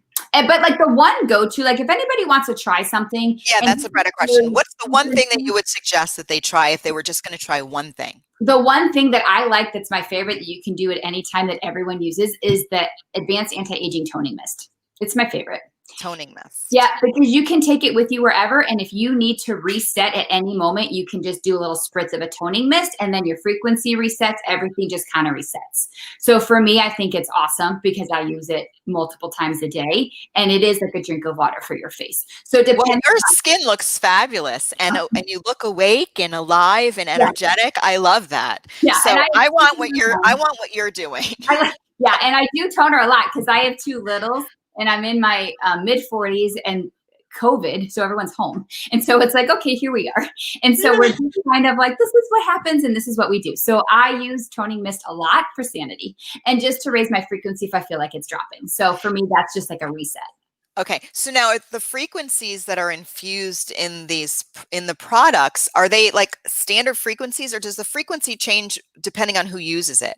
Like, you know what I mean? Because everybody's got their own stuff. Right. And that's it. Like, it's going to meet you where you're at and take you to your next level. Like, it is live active skincare. It's skincare of the future. It will meet you where you are and take you to your next level, even though there are frequencies that include repaired telomeres, DNA, regeneration, rejuvenation, but then it's going to, it's like intelligence. It's going to take on the intelligence that you are telling your skin when you use it, which is why it's important to be positive, which is why we don't want to point out flaws, but yet use them as messages as to what are you trying to tell me?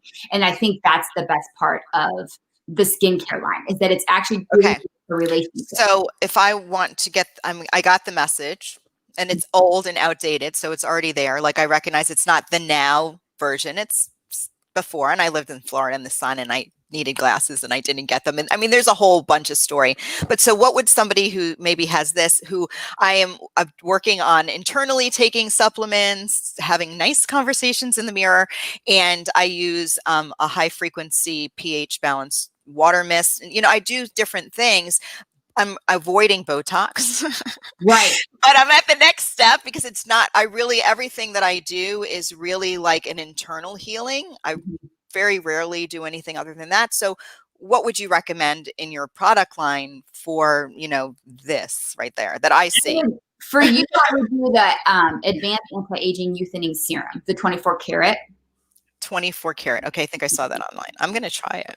And I'm going to do like an everyday thing. Yeah. Okay. And what did you call it? It's a 24 karat what? 24 karat advanced anti-aging youthening serum. Advanced. I even like the name. Mm-hmm.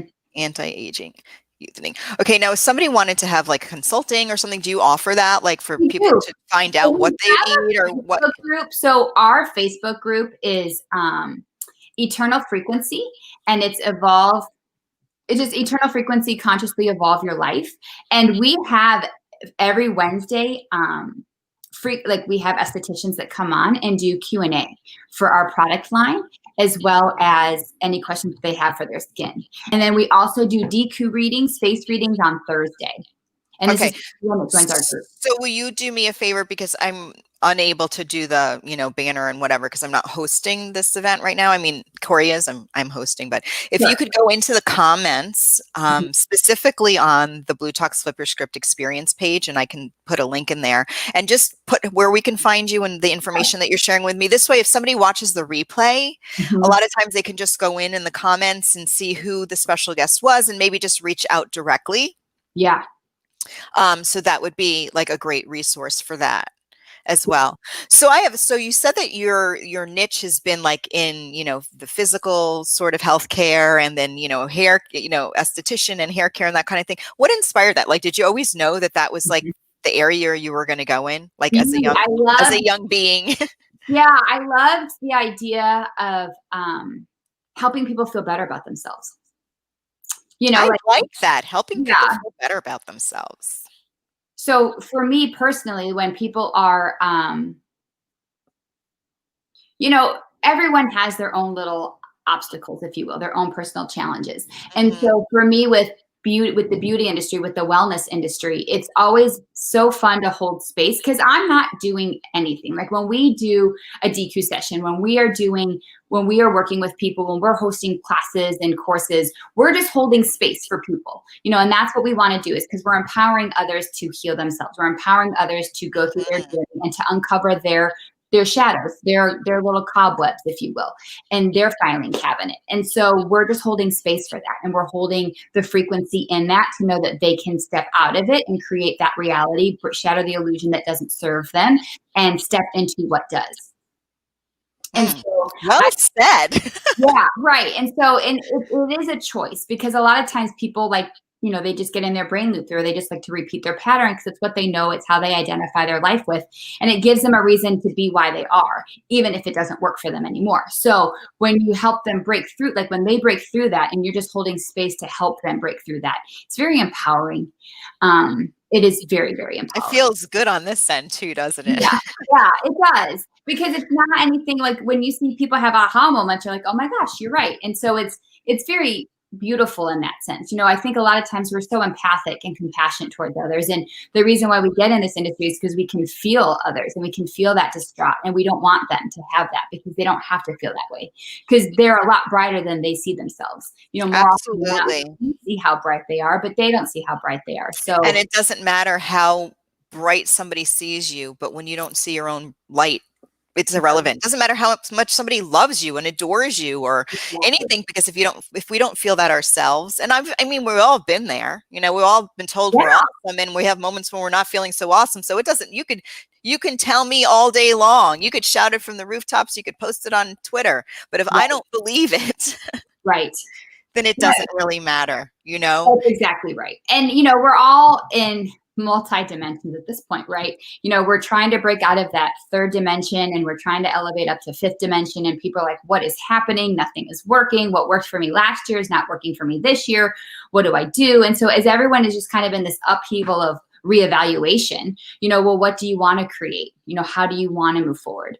What do you want to step into? How do you want to create the reality that you need? And I take it to another step as well and bring up a whole other perspective is, and why do you think that you need to create that? Because right. how do you think you're going to feel when that's now created, or that's the reality that you're now living in? And so one of the things I love to do is to help create the space for somebody to be able to be and feel who they want to be and feel now in the process or on the journey of whatever they think needs to happen in the world, or whatever they think needs to happen in their life, because ultimately we're all going for feeling okay, or a sense of relief, so to hold that space, and then all that other beautiful stuff just kind of shows up while you're loving yourself and while you're feeling content and safe and free. And so I love that version, because to me it feels so much better to just like figure out, not find a solution to why I'm feeling the way I'm feeling, but to dissolve what it is that's keeping me from feeling that right now, this idea, this construct of what needs to happen, right? Well, we were just talking about that on our group yesterday, because everyone's like, well, I just have to make it through the elections. And then they said, oh, and I just have to wait till a vaccine. I'm like, do you really think anything is going to change? Like, things aren't going back to the way they were.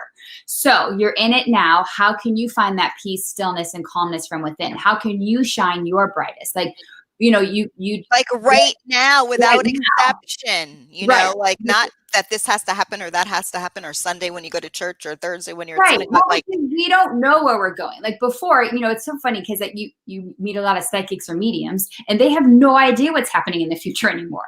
And that's because no one's allowed to know, right? We don't get to know where we're going anymore. The way that somebody would create a goal isn't the way that we would do it anymore. And even manifestation isn't the way it was done before. It's just not, because everything's changed. So you get to look back and connect the dots, but it's truly in that unknown space, in this present moment now. Right now. All you can exist. And that's really challenging for most people. Don't know how to live in the now. Like, you can't think 6 months from now. You can't think a year from now, because you don't know. You really and truly are only guaranteed this moment right now. Right. And how do we feel right now? And another thing, another little seed, a mind seed or a perspective shift that I share is that our life has really been made up of a series of right nows. Right? A life is a series of nows. That's all it is. We look back, and what our past has been a series of right nows. Right. So if it comforts you to know that focusing on right now and making it the best now, the happiest now, the freest now, the safest now, the most content now, and honoring that you're okay right now, and every now you know that you're okay, and all of a sudden you're going to create this life of being okay, because it's just made up of a series of nows. It's like, yeah, it's that simple. Now, simple ain't that easy, but it's that simple. So if you want to give yourself permission to be in the now and create the safest, most comfortable, most loving now that you can create, and just work on every now, you're going to be building your future. You're going to be building your past right now. Right now, exactly. Like right now. And you said it's, simple, right? We complicate things in our mind, and yet it feels, people don't find it to be easy. And even when like the word ascension and awakening and spiritual awakening, there's automatically this idea or belief that you have to suffer through it. And does one believe, like, do you want to believe that? Like, does that work for you? Because it doesn't feel that great to suffer. And if you're in this moment right now and you're breathing and everything's okay, then why do you feel suffering in this moment? So it's like keeping it truly in the present and always checking in and questioning. Like, we want you to question everything. If your body's telling you something, question it. Why am I doing that? We can tune into our own cells, and they talk to us. They just want to be told where to go. They just want to rewire and reprogram, and they just want to have an identity to step into. That's what they want. And so we have to give them the information, but create a relationship with them to give them the information. I'm going to be talking to my skin more. I'll tell you that right now. You've inspired me, and my skin cells. Thank you. Right. And that, I mean, they do thank you. It's like, and here's the beauty of all that. It's just messages. It's not to beat yourself up. It's not to say, oh, it's this or that. It's just a communication. That's all it is. It's words that we're using or emotions that we're using that are communicating with you, because you're trying to create this relationship because it has a state of consciousness. And if you're not aware of that, that's okay. It's not a big deal. Now you are aware, and it's easy to start from wherever you I'm are. like, get excited, because now you have a perspective to grow from. Like, that's Exactly. the best part, is like, okay, now at least I know. And then you can't unknow what you know. That's like a Right. whole other story. You can Right. pretend Right. you don't Exactly. know, but you can't unknow what you know. That's exactly right. So Okay. it's, So, yeah. yeah. I just adore you. So let me ask you this, because I normally ask my guests, where are you in the world right now? Like, Oh, where are I'm you? in Bellingham. I'm in Washington State. Okay, so you're out west. I'm in Florida, so we're still in the States, because a lot of Canadians come and join us on this show. Now, are you originally from Washington State? I'm from Chicago, and Oh, then I right. lived in California, Beverly Hills, Santa Monica area for a while, and then I moved to Boulder, Colorado, and then like Summit, Breckenridge area. Oh, And I love that area. yeah, it's beautiful up there. We I miss was it. there. It was cold. It was in the winter, but what a cute town. Yes, and the energy from the mountains is majestic, and so. And that's where Jules is. She's located in Summit County, Colorado. So that's probably why she doesn't have very good reception. Oh no, that's not where she is right now. I believe she's in Oh, Boulder. okay. Because I know Breckenridge was a little, like, when we were in the mountains, I think the reception was because I virtually work with clients, so I usually like to be like where I have service, and I think it was a little wonky for wherever we were. But I lived in Norway, so I know. I lived in Norway for 9 years, and so that whole energy is powerful, Mm-hmm. so powerful. So beautiful. So, okay, so I want to ask you a question and have you share a mind seed, as I call it, with our viewers and our future viewers. So that's a seed of perspective or thought that one can plant in their fertile mind, Mm-hmm. that from a maybe more neutral standpoint, they can start growing and becoming the version of themselves that you already know that they probably are and they could become. So it would be a mind seed to share, Mm-hmm. like a go-to kind of perspective that you have when things get wonky in your own life. Yeah.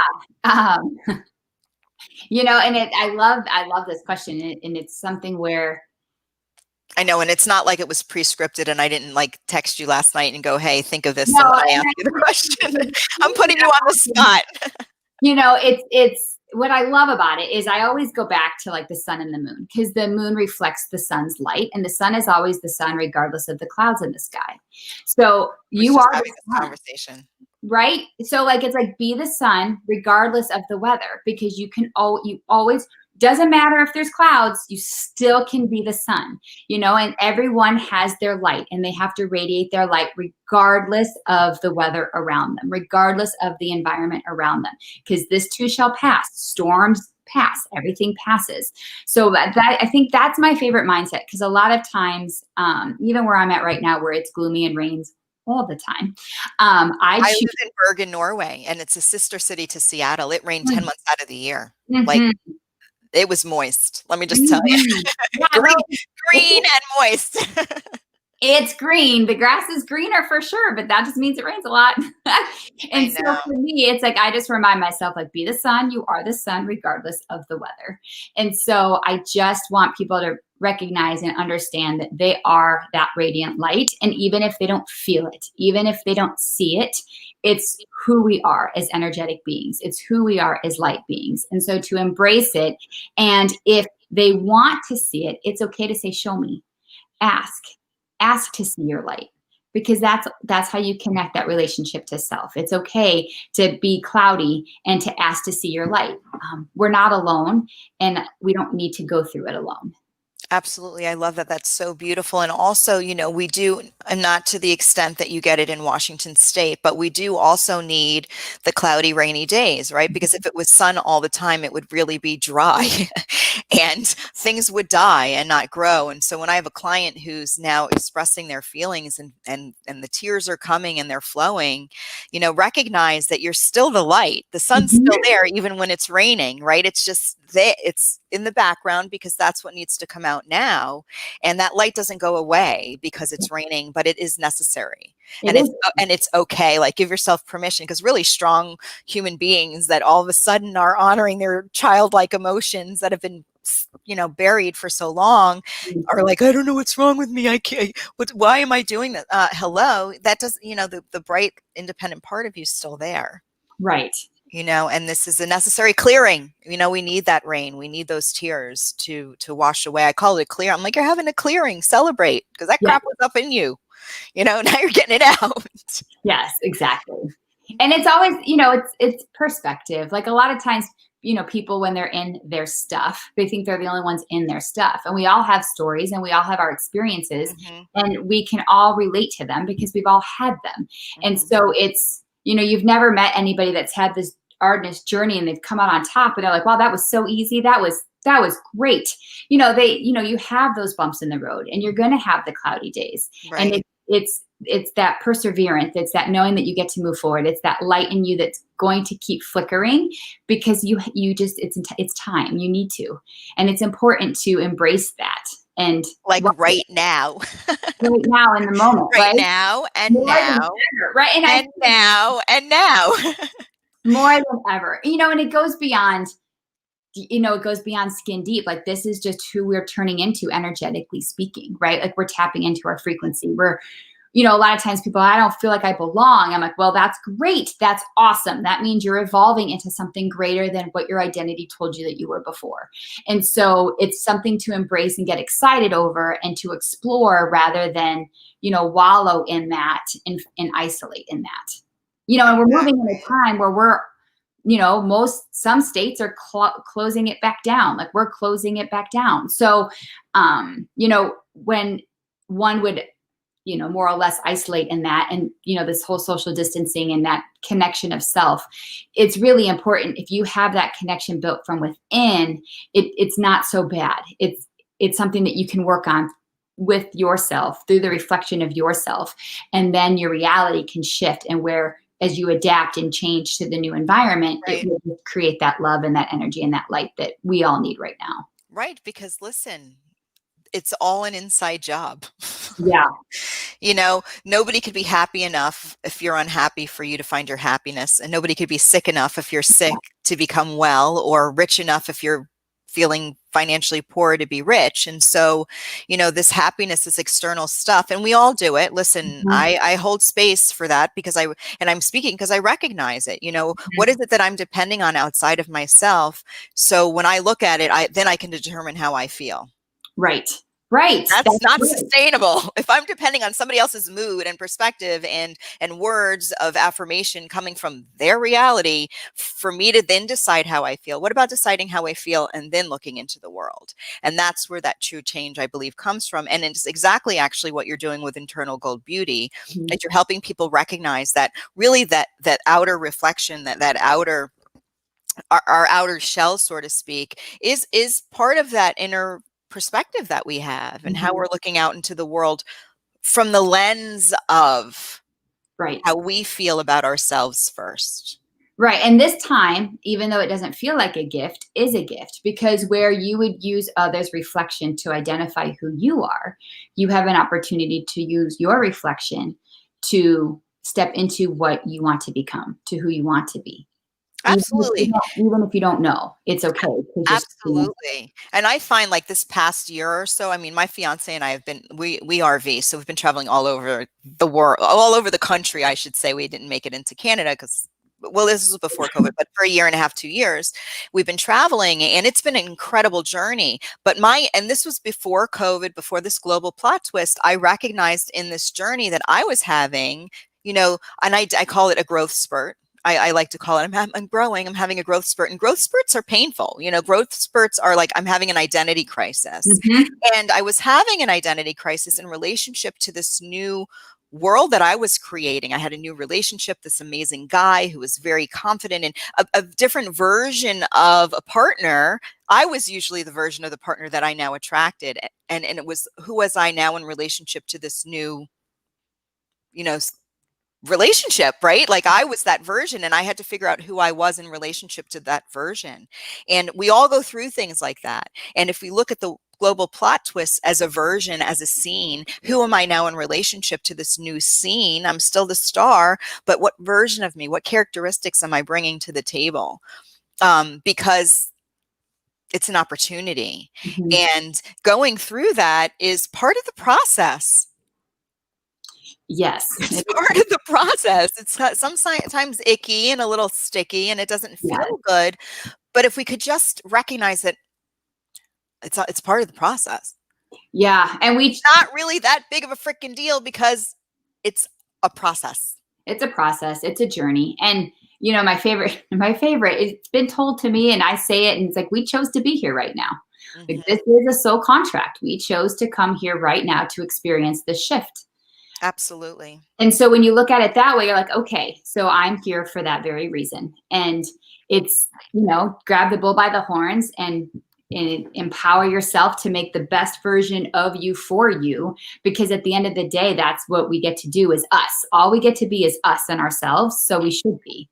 Right. So I welcome everybody to just start a little bit being gentler, being that kind version to yourself that you wish maybe your mom would have been, or your dad would have been, or your partner would be, or your kids would be. To you, be that version of yourself to you now, because you're going to set precedents for how people are going to respond to you. And it's not really that big of a freaking deal unless you say it is. The only reason something's a big deal is because you decide it is. Right. So why are you deciding whatever is a big deal is such a big deal right now? Because it's taking up prime real estate and this opportunity to recognize that you're okay right now. Exactly. Right now. Hey, Corey. Hey, everyone. Hey, Erica. Hi, Corey. I've had such a great conversation. Thank you so much for spending your valuable time. Yes, of course. Thank you for all of your nuggets with us. It's fun, dynamic conversation. I appreciated it. Oh, thank you. So did I. And I am going to go get myself that advanced, whatever, 24 karat gold. For sure. And today I went and got, we had Maggie Slider. She was the relationship alchemist yesterday with her really cool glasses. So, and I'm like, I'm getting new glasses. So I went and got some new glasses so I could start expressing myself. So I'm super excited about all you amazing people I see them as toys. Like you're bringing all these, life is a buffet and I have all of these new choices to play with and try on in this buffet of life. You're just adding tool belt. Yep.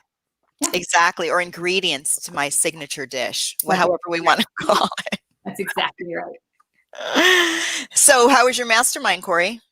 It was fantastic, but I'm still, I'm sorry I missed out on this amazing conversation. I could hear it going on in the background, and then I finished my mastermind, but I thought I don't want to interrupt them. They're in a flow, and so I didn't jump in halfway through, but I was loving and digging the conversation. So you guys crushed it, and as Elise said, I find what's really cool is that.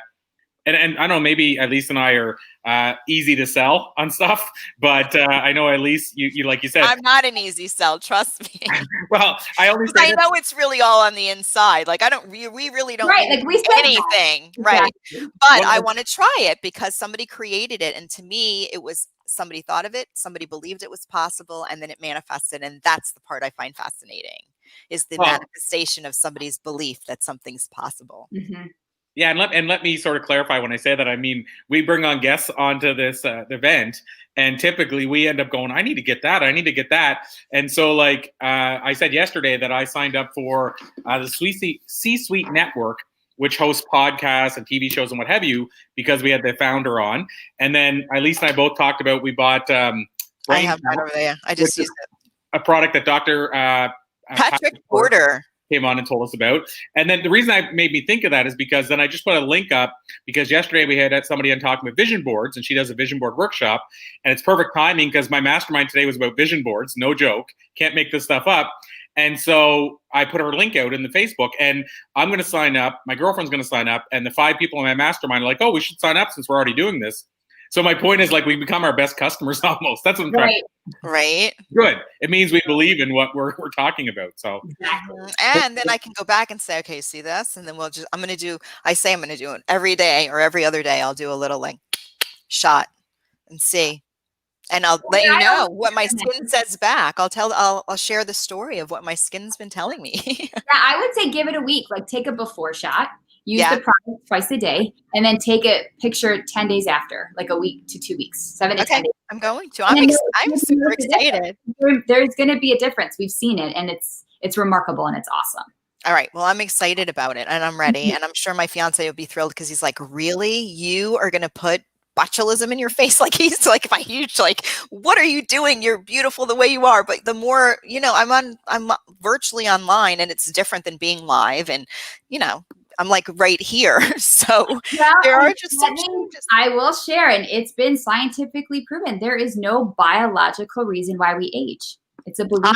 I agree. And I can tell you that, so I've been blessed with a great athletic figure. I mean, I always have. People are like, wow, do you do yoga? Do you work out? And I always say, I do yoga in my head all the time, every day.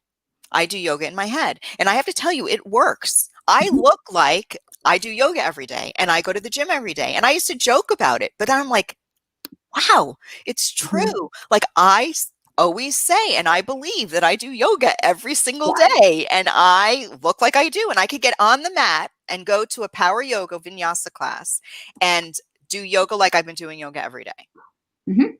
So I mean, that's the power of our cells need identities to step into, and you gave them an identity. well, I'm going to give this an identity too, and I never thought about it like that. So thank you so much for bringing this perspective to light, because I'm going to test it. I'm going to still use the product though, but I'm going to test the other side of it too. And more often than not, like you had said before, you had a physical ailment that you would overcome, and Jules had a back injury that she overcame. Like we've all been given an injury that somebody said a diagnosis to that we didn't agree with, and we changed that diagnosis because that was not in our belief system, and our body responded to that. That is the power of who we are as human beings, and yet somehow we lost that power. So we're just trying to reawaken everybody to their power. Right. And that's pretty much the journey that I'm on, is to help somebody reawaken or recognize that they can tap into anything that they want. Their power lies within, period. Exactly. Like you don't need people, you need yourself and the tools to help assist you in your process, right? Like we're here to hold space and give you the tools as best as you can, but it's really, you're in the driver's seat, and that's, I use it all the time. Get back in the driver's seat of your own life. You're in the driver's seat. This is your course. This is your path. So it's beautiful to be able to work with people holding that space, because I feel like the days of heal me, heal me, heal me are gone, because now we got to heal ourselves. Absolutely. Well, I appreciate you. Tell Jewel that she was here in spirit. Yes, she was. And she definitely sent a great representative for sure. I enjoyed our conversation immensely. Corey, I'll let you, if you have any questions, or I'm not even sure where we are on time, but I'll let you kind of kick back in. Yeah, well, we're a bit over, but it's all good. I think, you guys covered everything very well, and I don't think there's any other questions I have. But at the same time, what we'll do, Erica, we'll watch for comments and questions in the comment section, because a lot of people don't know this. We'll say, oh, go and check out the comments. You can check it on Facebook, but it's actually, this runs on, I think, 11 platforms. Okay. So in other words, I'll watch for comments, because some of them don't show up on StreamYard, the system we're using. And so I'll watch for any. If somebody references your name or a question I know is related to you, I will make sure to either tag you in or let Jules know or let you both know. So you can comment and reply to them. Great. That's awesome. Thank you. Very cool. Well, thank you. You were fantastic. Thank you so much. Have a lovely day. It was so lovely meeting both of you. Have a fantastic Wednesday. Same here. Same here. You too. Bye-bye. Thanks so much, Erica. We'll talk later. All right. Bye-bye. So, Elise, great conversation. I'm going to bring our next guest right on, but I'll say one thing that Erica said that I always say, that I don't know if I've said on our Flip Your Script event yet, but I love something she said, because it's something I always say. And it's basically when people say to me, oh, how can you be happy when this happened or that happened? Or like, it's crappy right now. And my comment always, and this is a sincere thing, it's not just something I say, I bring my own sunshine. I thought everything that you say is sincere, Corey. Well, I wouldn't think otherwise. Okay. Well, you just said that right now. Now you're making me think. No, just yeah. I'm telling the truth, I promise. But having said that, I mean, truthfully, and again, now I said it because I said truthfully, but I'm going to call you out on that. Well, it's one of those. Oh, I already did. Sorry. No worries. So what I always say is I bring my own sunshine. You And do. You are a ray of sunshine. Look who you bring into your life. Hello. well, That and what I should be mean by enough that too, proof. though, is when people say, "Oh, it's terrible out today," or "This is crappy that this just happened." And I always tell people, just pack your own sunshine and bring it with you. Then you don't need the world to say, here's the sunshine for today. So I just wanted to put that out there because when she said about, we get to be our own sunshine or something to that effect, that's Right. just something that popped into my head because I do believe we get to bring our own sunshine. So having said that, having said that, let's bring on our final fantastic guest for today, last but not least. So we can see her perfectly. So Maria Martinez, did I pronounce it right? Yes, absolutely. Okay, I thought I did, but I never want to make assumptions. So Maria, it's so fantastic to have you here today. And Maria, what we usually do to kick things off, I want you and I at least introduce yourselves to each other, but what we usually do to kick things off is get you to tell us just at least a little bit about yourself so our viewers and listeners can get to know you a little bit more before we dive right in. I do have to say, Maria, you look like you're the root or underground. You have the roots in the trees growing above your head. I love that. Like I talk about seeds, like mind seeds and thought weeds and all that. And so I feel like you're a great representative of the growth. Thank you. Thank you. Yes, it's very symbolic. It's prosperity, is the tree of life, is planting your money tree. It's all of those things that you talked about. It's what we plant is what we harvest, right? And I was listening to the conversation earlier and I completely agree with bringing your own sunshine, with you don't have to agree with the diagnosis, whatever was given to you. So my name is Maria Martinez. I'm an energy alchemist, human potential activator, wealth consciousness activator, and I'm the founder of 360 Prosperity. In 360 Prosperity, we support you in every area of your life, hence 360. So we help you create that 360 shift or pivot in your life, upgrading every area of your life in health, wealth, your personal relationship with yourself, your empowerment, accessing your own power, and also in finding, your voice, your divine path, and thriving, succeeding, and being in your flow.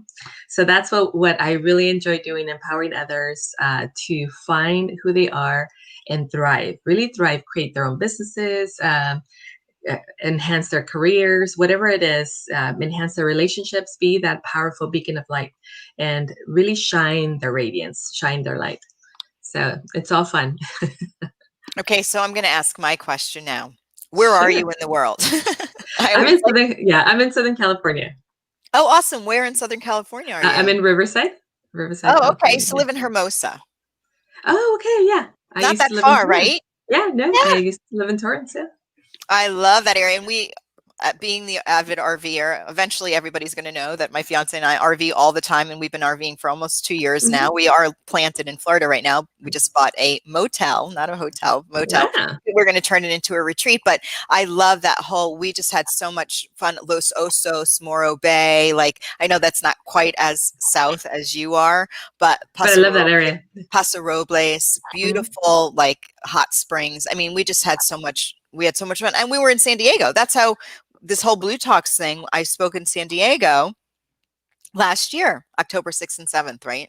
Wow. Yeah, and an RV because you asked me, where can we park our RV? Yeah, it was one of the most challenging RV spots. I mean, we were like between the highway and a railroad, sandwiched in this little tiny RV parking lot, basically. I mean, it was a RV park, but it was down the street, a bike ride away from a brewery. And I can't remember the brewery's name, but it was so perfect because we got on our bike and we went up a hill and down a hill, a little hill, and it was right there, that brewery. So that was fun. That sounds like fun. Yeah. And where are you located now? We're in Florida, in Inverness, in Central Florida, but we bought a motel on the Wiki Wachee, which is like on the Gulf side of Florida, and it's near Crystal River in Homosassa.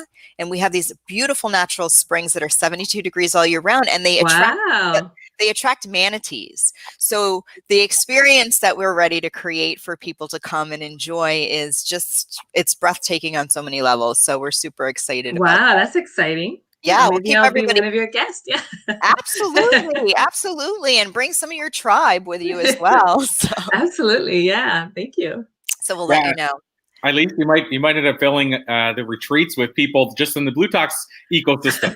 I mean, these are a lot of very Perfect. high vibe people that I think would enjoy the type of retreat you're going to put on. So, Well, I was even thinking how great it would be to stream live from our actual location and from the retreat site. So we can have a Blue Talks virtual stage for people who do come from the Blue Talks and have retreats, and we can actually, have on air, conferences and invite people who can't be there.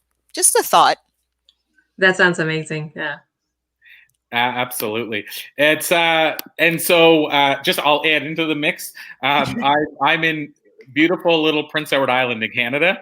So where I'm at, I'm overlooking the waterfront right here. And in the summer, it's like you're basically in Hawaii. In the winter, it's like you're in the In Norway. So like people always that have been here in the summer, they're like, "Oh, I would love to move there." And I always say, "Well, come visit me in February, and then we'll chat." But Well, I can't wait to come visit you, Corey. I'm so ready. Yeah, that sounds like a fun trip as well. hope you guys should, but make sure it's near the summer. That's my key takeaway. But we do have a guest room we're setting up right now in the new house for either of you guys whenever you want to come. So we'll figure it all out. Sounds great. Circling back to the human activator side of things, because that's really intriguing to me. Can you, I guess, Elise probably knows where I'm going with this because I've asked everybody and put them on the spot in this question. But when we talk about people reaching their potential, Maria, what do you find is the obstacle in front of it? Like, what do you find is the thing that typically holds them back when you're working with people? Well, I find a couple of things, but when you get through all those layers, it's a separation from themselves. It's that not knowing who they are, that forgetting of who they are, everything that they accepted as they were growing up as children, as they were looking at what was going on in the world, everything that separated and made us look outward. To meet expectations for others, to fit into a certain role, to be accepted, to be a certain way, to fit into a certain norm. All of those things diminished who we are and created us forgetting that we have infinite potential and infinite possibility. And even from a lot of us that are gifted, really we are all gifted supernaturally as well. And when we come in and we forget that we're gifted. And then later we go back and try to activate, or we go through the process of activating our gifts. And what we're working through is all those layers of not being enough, being unworthy, undeserving, being accepted, wanting to be significant, trying to prove ourselves to the world.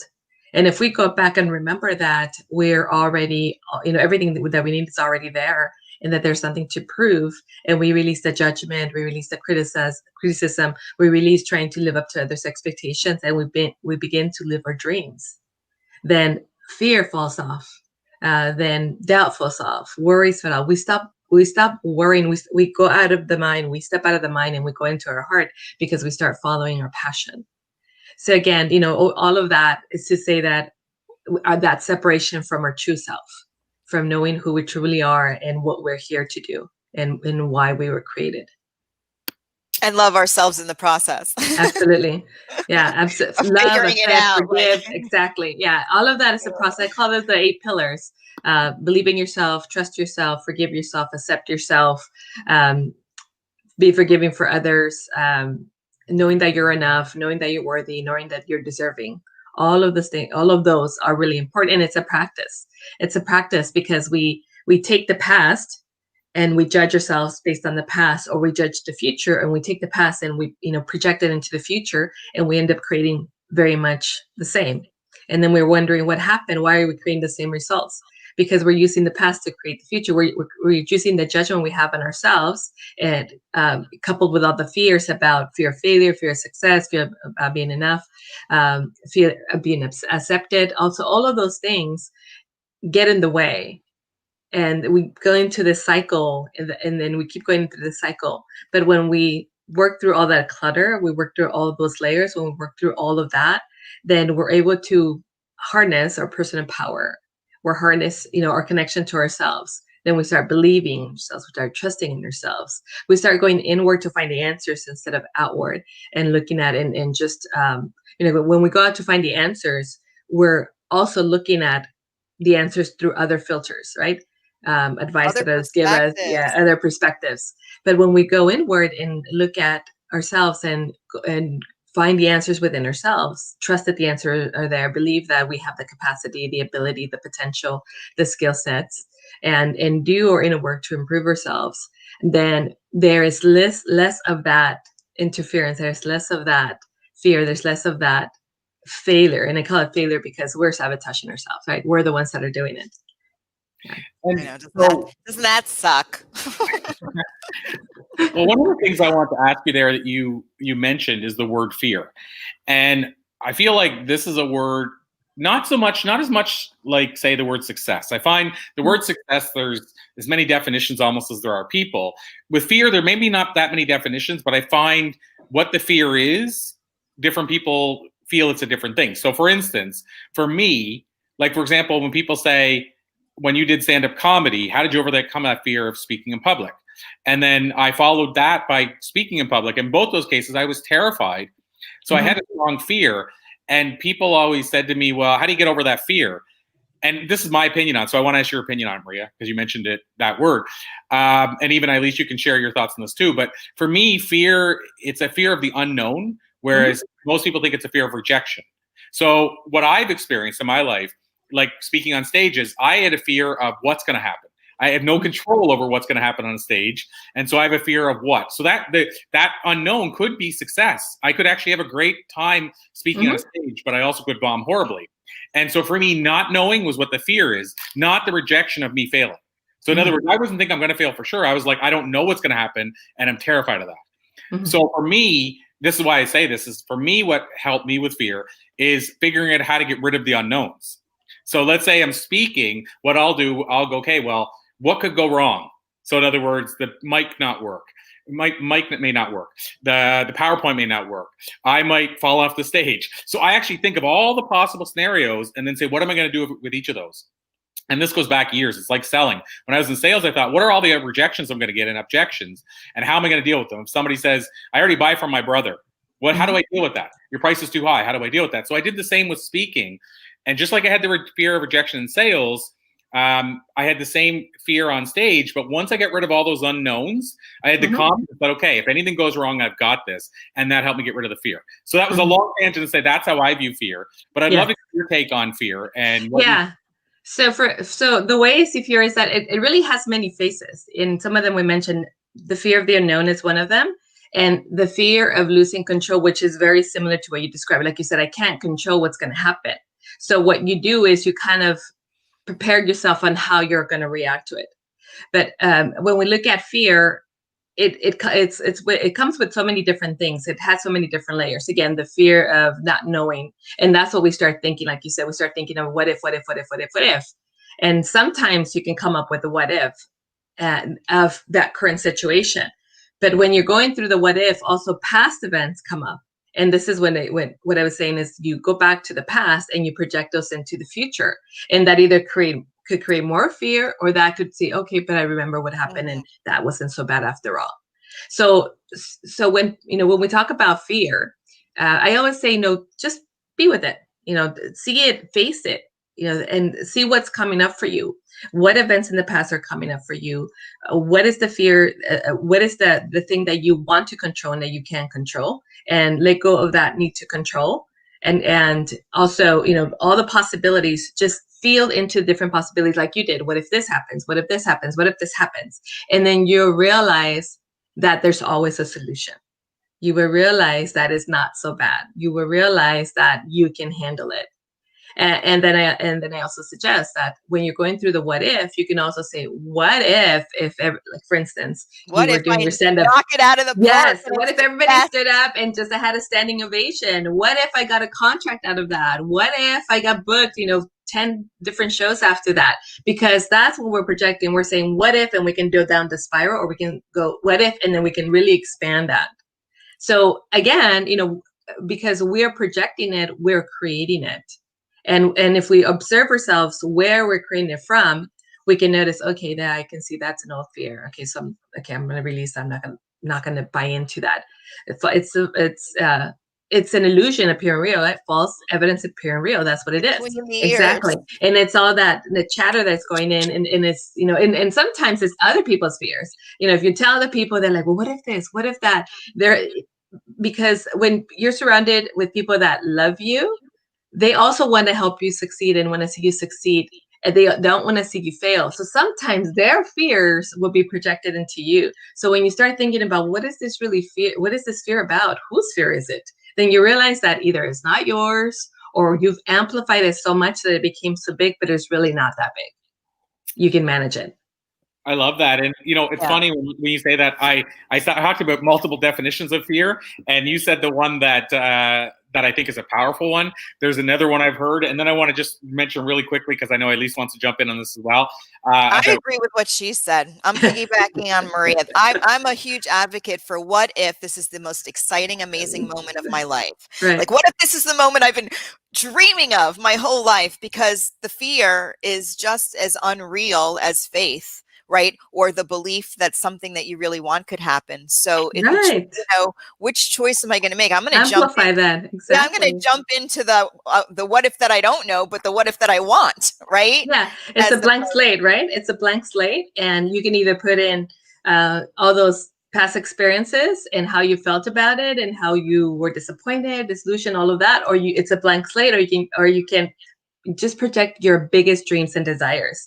This could be my biggest opportunity. This could be that one thing that came up that changes my whole life. This could be, the change of my financial abundance.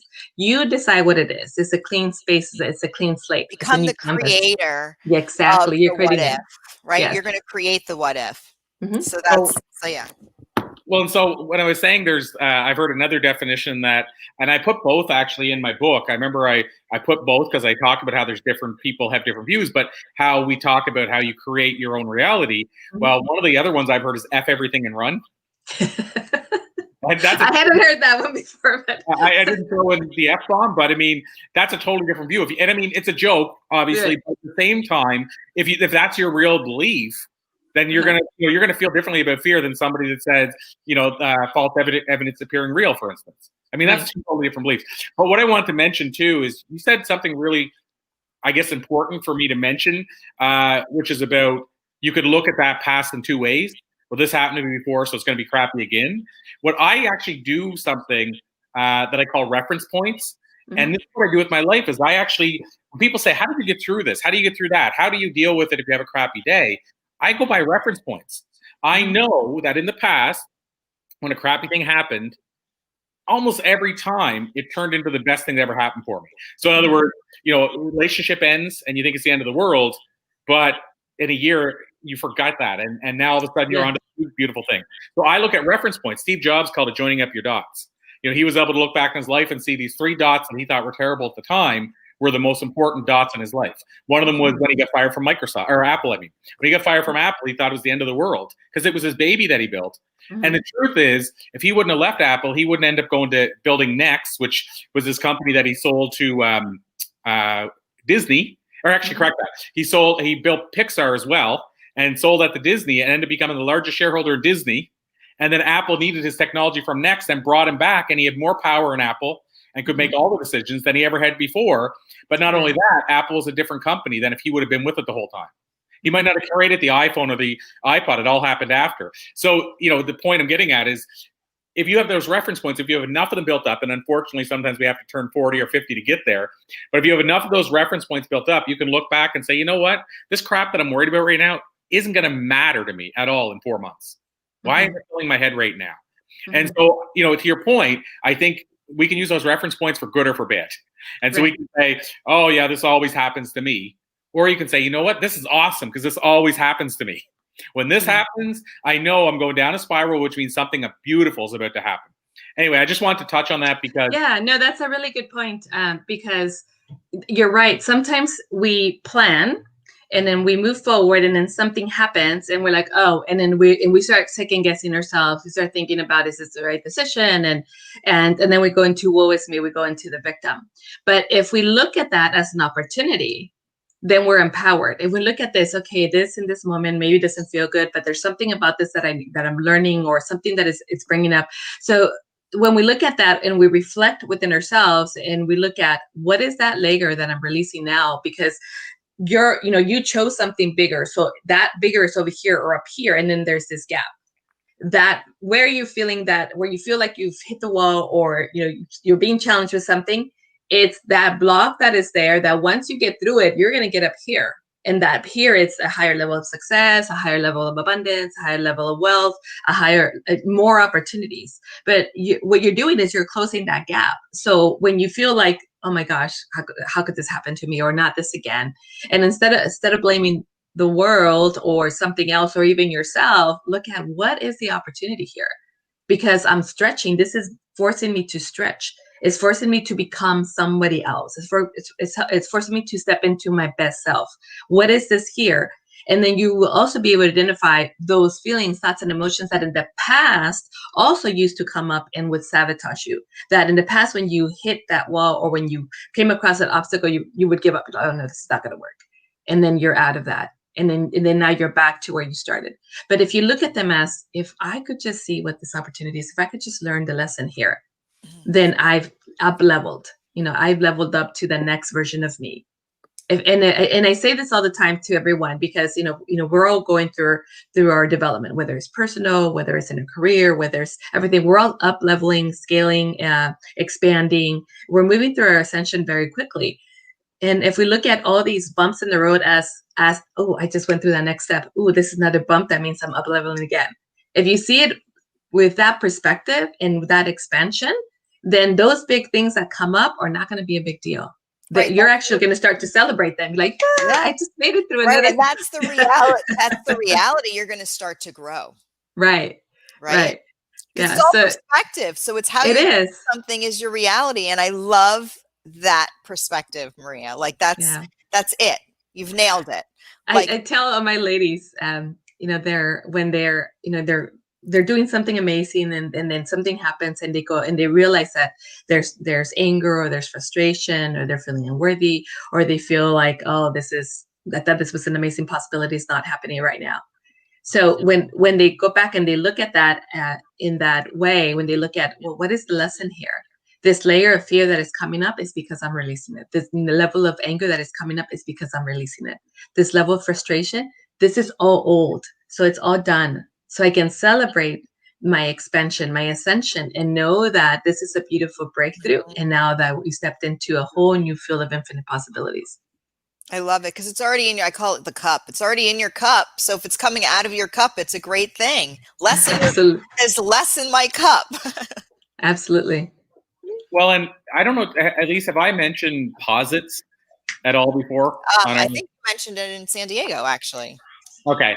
So this is something, so I wanted to get your thoughts on this, Maria, because as we dive into some of this stuff, I think it's also, there's so many variables, and as at least that there's so many layers, so many things here, because for one person, you presenting it the way you just said it, boom, they're in. For another person, maybe there's a few layers deeper that they got to get through.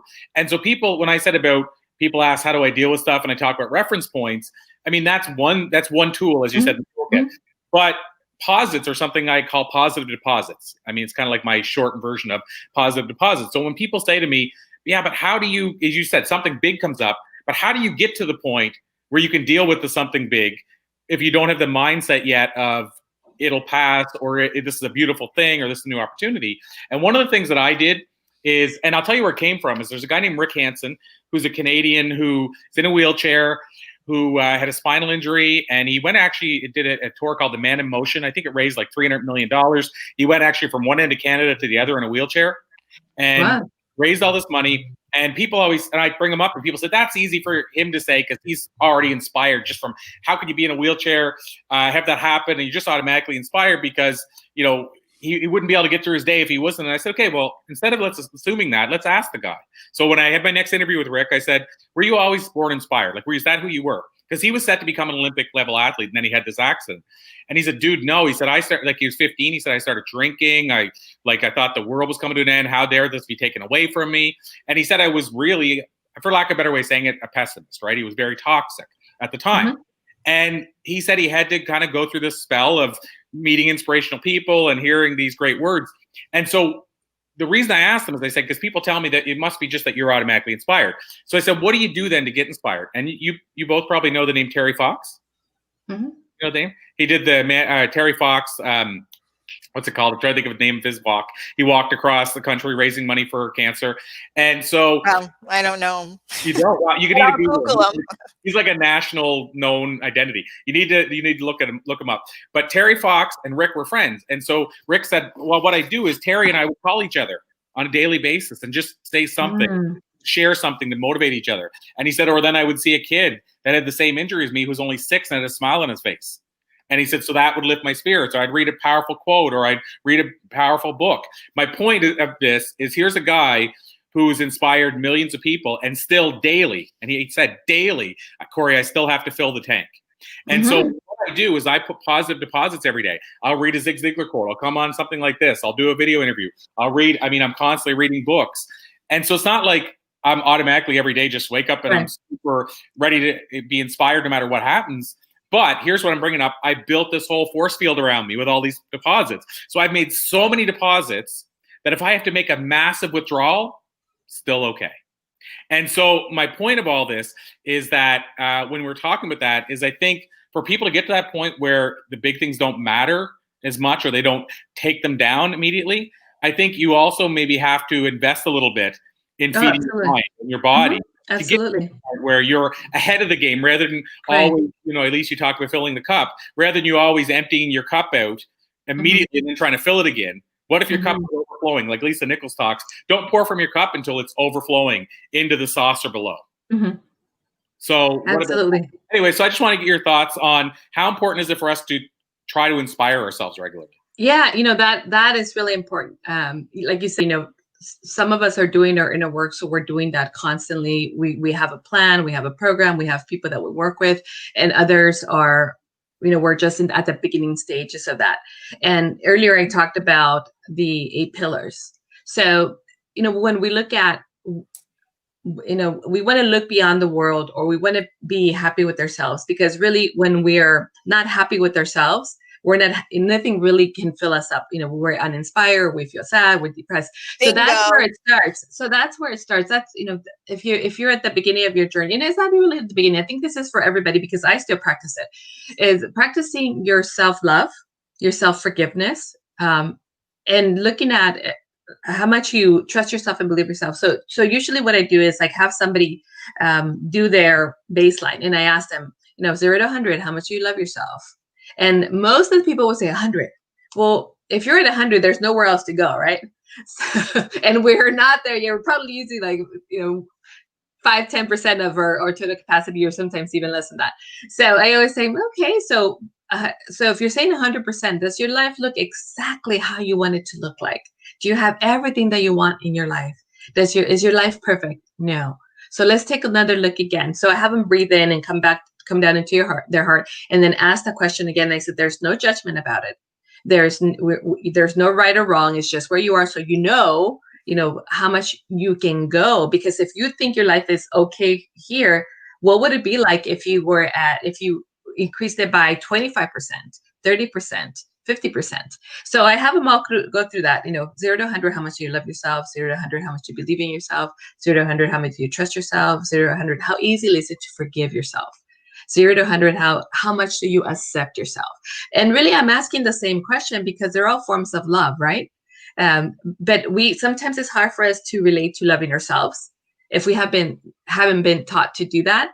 But we can relate to, I believe in myself, or I trust myself. And also the other ones I ask is 0 to 100, how worthy do you feel? If you're not loving yourself, if you're not accepting yourself, then you're not feeling worthy. If you're not loving yourself, forgiving yourself, then you're not allowing yourself to receive. So how deserving are you? 0 to 100. And then being enough, 0 to 100. Do you feel enough? And you can look at, and then when you look at which one's your lowest one, then you can identify why am I, where is this gap? So I think that's a practice that anybody can do. And one of the things that I say, in addition to the practice, that every morning you can ask yourself, who can I forgive, or what can I forgive myself for? And that will also help release a lot of those layers, a lot of the judgment, you have about yourself, a lot of the judgment you have about the world, a lot of that sort of victim energy that we're running, because it's kind of innate in us. It's like we are so programmed with entitlement and judgment and all of those things. And then when you start releasing all those layers, then you can start opening up to more. You can start opening up to other possibilities, and you can feel more inspired, because now you can easily connect to joy, easily connect to happiness, easily connect to inspiration and your vision, and living your greatest life. It's hard to do that when you're not loving yourself. It's hard to do that when you don't believe in yourself. It's hard to do that when you're not accepting, when you're looking at your environment and you say, I don't like this, I don't like that, I don't like that, I don't know, my relationship's not working, my job is not working, I don't have the money that I want. It's hard for you to accept yourself and then create what you want. But if you can be in that moment, if you can accept yourself and forgive yourself and know that this is just where you are now, and from there, again, that's your baseline, you can start opening up to more possibilities and start seeing the world differently, start seeing yourself differently. I love Well, that. What I love. Oh, go ahead. Wait, I want to say something really quickly. So normally I ask for mind seeds from our guests, like these seeds of inspiration or perspective shifts that you can plant. But I just want to let you know that you've already given us a huge one, or at least for me, is that waking up in the morning and saying, who can I forgive? And doesn't mean that you have to forgive them right away, but at least being aware that there's somebody that you can forgive. And what in myself do I have an opportunity to forgive? And you might not even be aware of what it is. I mean, my biggest shift, and I just mentioned this with Erica in our last interview, or maybe with Aurora, but when I forgave myself for not recognizing that I was expecting somebody else to recognize the value in me when I wasn't even recognizing it in myself. I used EFT and tapping in my revelation, but I forgave myself for not knowing I was even doing it. And that's powerful. Even forgive yourself for stuff that you don't even know what you're doing. If you don't have an answer for what you're going to forgive yourself for in the morning, just start forgiving yourself for the things that you don't know you need to forgive yourself for. That's a good start. Yeah, I mean, it sort of gets you started, feeling really open.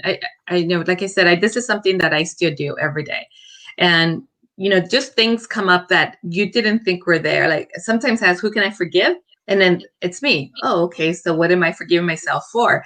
And then something comes up that I completely have forgotten about, or that I didn't think it was that important. But obviously, if it's coming up as important, it created something in me, created a belief system, a filter, or an illusion, or something in me that now my higher self is telling me, yeah, this is important for you to forgive yourself. This is important for you to release it. And so the whole Go ahead. All right, we need to give a little sign. So I'm just going to finish this up, and then I'm promise, Corey, it's your stage. Every once in a while, we have to learn how to dance. We keep stepping on each other's toes. But I want to talk. I also want to redefine forgiveness also, because sometimes forgiveness, and I talk to clients about this, and even friends and myself, is that forgiving is meaning that you did something wrong. So if you can look at forgiveness as a gateway to freedom, I'm freeing myself from this idea or belief that somebody wronged me, or freeing myself from this belief or idea that this needs to happen in order for me to feel a certain way. So because I don't believe that we ever really do anything wrong that perception. Forgiveness. So if we could take the word forgiveness and use it as a key to feeling more freedom. Yeah, that's a great point. Blaming ourselves that we did something wrong and now we need to be forgiven. Yeah, that's a really great point, because forgiveness is a gift that we give to ourselves. A lot of times, again, what did I do wrong? It's not that we did something wrong or right. It's what we created out of that event that created judgment. Right. That is holding us back, that now it's a layer, now it's a block, now it's creating unworthiness or undeserving in us. So as we release that, and the forgiveness is you sitting there saying, I forgive myself for this, I forgive myself for that, I forgive that person for this, I forgive. It's not something that has to be difficult or hard. You're just kind of talking it out. It's you're just being okay with yourself. You're setting yourself free. You're setting yourself right, exactly, from that perspective, from that event that at some point created something that created you not being yourself or your full expression. Right, right. I just wanted to make note of that because, forgiveness is sometimes tied in with you need to be forgiven because you did something wrong. This Right, is like right. this is like just freeing yourself. Like just be Hmm. free from whatever it is that's holding you from that other space. Okay, Corey, you're done. It's all good. There's a couple of areas I want to go there, Maria, but I also seen Joanne post a couple of things, and I wanted to ask Joanne, she can put it in the comments, because I did put a post a little bit earlier about her vision board workshop, and I want to post it on my main page and a couple other places. So Joanne, as you're listening, can you tell us how many people you can take in this? Because like I said, I might have 5 or 6 for my mastermind group and people in here. So I just don't want to over promote it. So Joanne, can you tell us, just if you want to put a post there for people that are interested in your workshop, how many people you could take? So having said that, I wanted to also ask a couple things. So one, about the loving yourself part of it.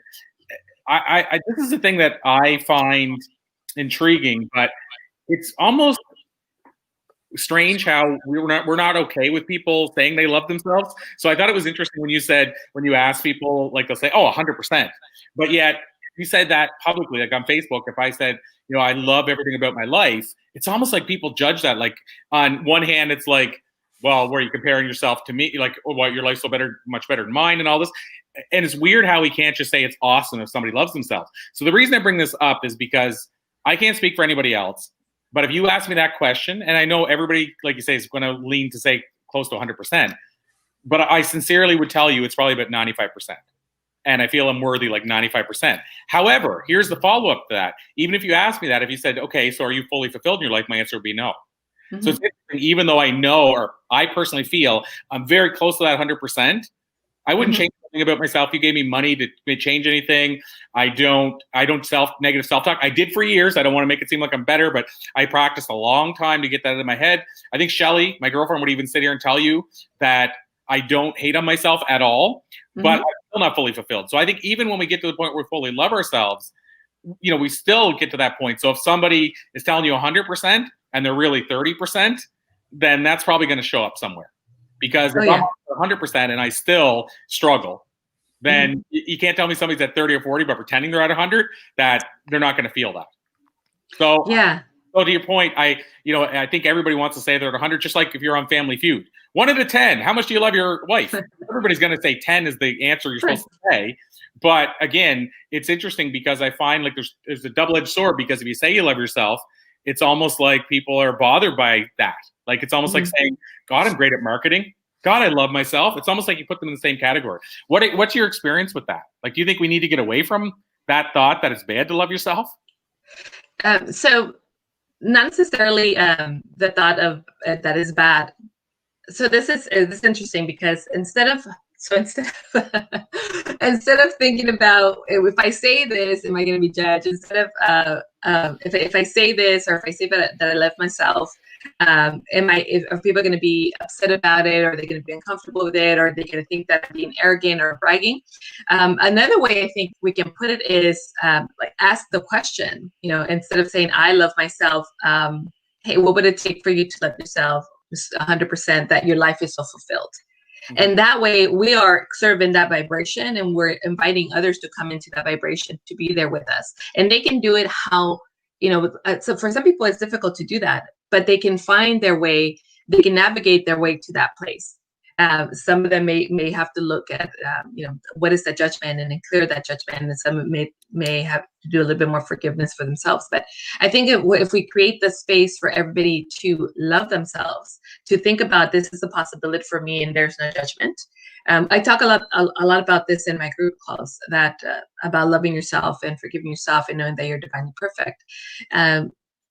And because of the group environment, obviously they're open to that, and they know what I mean in terms of, we are created perfect, and what created feeling imperfect is that separation from ourselves, that separation from source. So the journey that we're on is finding our way back to that part of ourselves, or to that alignment, and we do it without judgment.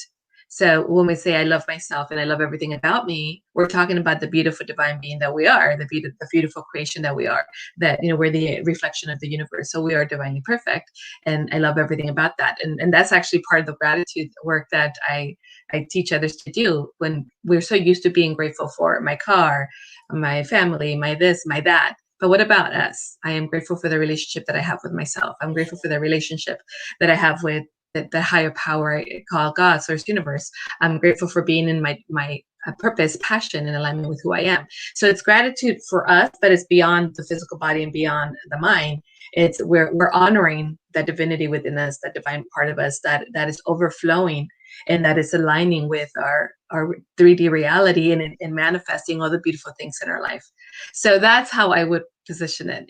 Going back to that true self, divine essence within us. And then from that point, we're all beautiful, we're all perfect, and we all are love. So we get to love ourselves, and we get to love everything about ourselves. Awesome. Well, You Maria, go, girl. I'm like, sign me up. there's a But that's question. a good question is, where can we sign up? Like, where can we find? Are we not there yet? I'm Not ready. there yet for a second. Okay, sorry, we're not there yet. I think there's 2 more questions, Maria, if you're okay, if you still have a couple of minutes. Absolutely. Okay, so I'll just put this up since I asked it.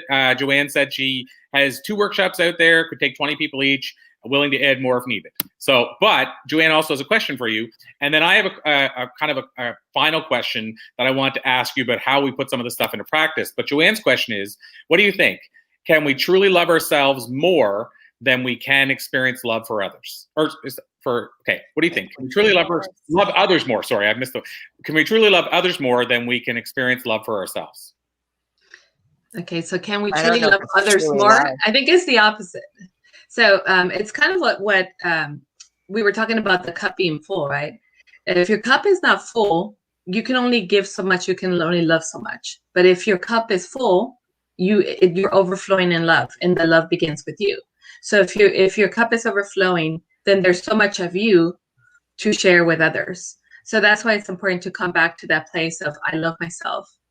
I love everything about me. I love being me. I love, the vessel that I'm in, the body that I'm in. I love, everything that I've created so far. And I take full responsibility, because that's what we're doing, right? I take full responsibility of what I'm creating. And now I'm creating something more beautiful, something more amazing. And in doing so, I'm also sharing that. So it's like you're the center of the universe.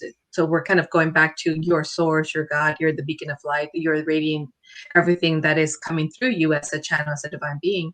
And then you're overflowing that to others. So if we're not loving ourselves, how can we love others, right? In the same way? We can love, but it's conditional, I believe. Conditional.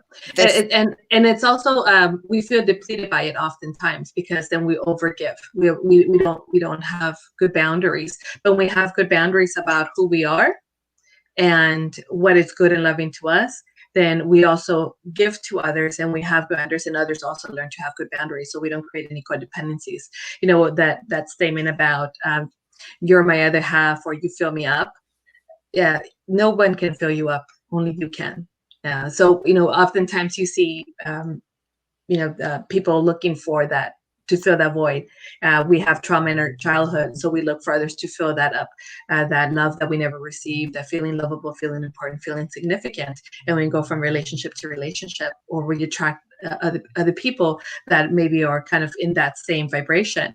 Mm-hmm. But that void that is there can never be filled up by anybody else, only you.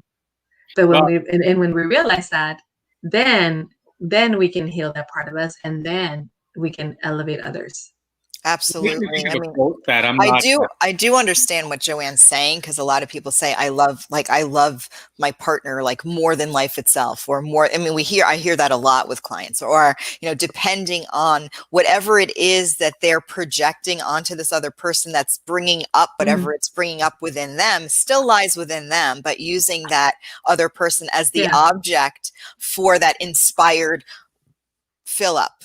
And I understand that, and that's also how we've been trained for so long. Yes. Growing up is to put others before you, to love others before you, and even with our children, we do that. And another thing that I teach is not being attached, because when you're attached and you're projecting your desires into that person, you're projecting, we were talking about, that when you're surrounded with people that love you and they want the best for you, sometimes they project their fears into you. They don't do it. They're not doing it intentionally, but they want the best for you. So they're trying to protect you. So they fear certain things, and and we do that with their children. Don't do this because that's not good for you. You should be this and you should be that. That then you can be successful. We try to push them in a direction that we think is going to be best for them, but that may not necessarily their best path. And then they're at the end. Now they're 40 and they're unhappy. And now they have to start over, or some of them are going to depression because they're living an unfulfilled life. So we want to get away from that. We want to create the space for everyone to thrive around us, and create the space for everyone to know that they're loved and know that they are lovable, but also that they get to choose what they desire and what's going to be fulfilling and happy for them, and feel empowered to do that.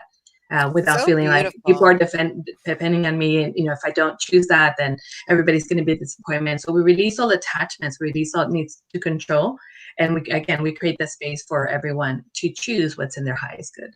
So when you say that, I'll tell you a quote that for me, quotes. I love quotes. I'm a big quotes person. But I also can recognize when a quote might not resonate as much with me as somebody else. Doesn't mean the quote's wrong, obviously. I don't control what the quote's right or wrong. But it's funny, when we're talking about this, there's one quote that is always kind of, and I don't know why. When I was younger, actually, probably until 10 years ago, the quote totally resonated with me. And then as I grew, it doesn't resonate with me at all anymore. And it circles back to something we were talking about today in my mastermind group, because as I said, we're focusing on vision boards. And one of the guys said, well, what do you think, or you guys do a combined vision board, meaning me and Shelly, like you do one vision board with all your stuff on it.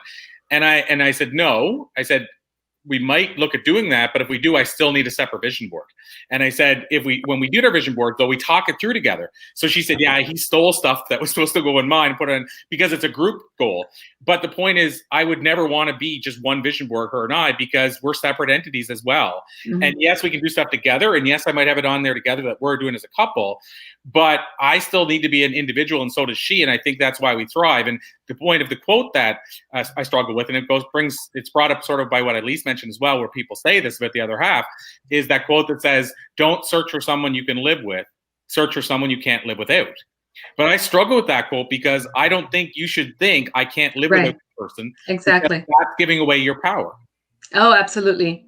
And that's where I was going with Joanne's question about somebody thinking that they love someone else more. Comes back to exactly that. There's a dependency, a codependency, like you said, Maria. And you said it beautifully. It's about when you have a fill up, then you are available and recognize how to love. Like, if somebody said, hey, didn't that vanilla ice cream taste great? And you never tasted vanilla ice cream before, you wouldn't know how to respond, right? You wouldn't have a point of reference. So when we learn how to love ourselves and fill that up, then we learn how to really love, like the Jesus essence of love, the concept of how Jesus loves, like that way. Absolutely. It's the vibration that you're in. When there's something missing within us, then we're attracting others that have that gap too. Mm-hmm. When we are filled, when we are content with who we are, when we are loving ourselves, when we are okay, when we're not seeking for somebody else to fill any voids, then you attract a totally different person, because it's of the vibration that you're in. When about that. Mm-hmm. when somebody tells me I'm looking for my divine complement, and then they look at them like, it's okay. So it looks like you're still working on self-love, and there feels like there's a little bit of loneliness there. So let's clear that. And they say, well, I'm lonely because I don't have anyone. Well, let's clear that loneliness so that you don't need anyone, so that you may attract a person that is not attached to that need. You attract somebody that, you can stand alone and then be together, and together, you can create amazing things, but separate, you're also divinely unique. Absolutely. To your point, Elise, both of you guys kind of said this, and then I want to ask my last question for you as well, because I want to make sure we get this in. I also want to respect your time. This has been a great conversation. I always think that airline thing about the idea of giving from you before you filled you up is the airline thing when they talk with the mask. Like the first thing they say, which even though people go, well, I want to put my child's on first, I think inherently we know that's not the best move. You should give yourself this first so you can fully take care of your child. And so I think it's the same thing. You need to fully fill yourself up first before you can give to somebody else with all of your heart and whatever that is, all of you. And so I always think of that. I don't know why, but that sort of becomes a metaphor to me now about the idea, take care of yourself first before you take care of somebody else. Yeah. So one more thing I want to add to that, when we're giving to others and we haven't taken care of ourselves, we're also giving them everything that we haven't taken care of. So we're also giving them our fears, our doubts, insecurities, our anger, frustration, our wounds. But when we take care of ourselves, then when we give them, it's pure love. It's a beautiful space where they can thrive. Absolutely. And what I'm going to just make I'm going to share a personal comment in relationship to relationships is that, even being ready and being aware that so I became aware of who I was attracting in my life. I always had men who loved me, great people, really kind, wonderful, loving. I have to say every single one of you that I've been with before, just letting you know, except maybe one or two, I will not mention names. But when I started to recognize the pattern, because there was, even though all that was there and I was attracted to that, there was still parts of that relationship that weren't settling, that I knew still needed to be filled, and they weren't. And it was the same pattern. When I recognized that I was attracting that piece that was missing, I was attracting those beings with that piece that was missing, and I wasn't necessarily the version of myself that I was ready to be to attract the right person, but I was willing to become her. I was ready to attract whoever it was that I needed to attract, that was going to bring up in my cup all of the insecurities or the uncertainties or the whatever it was that I wasn't really ready to or even aware of was in there.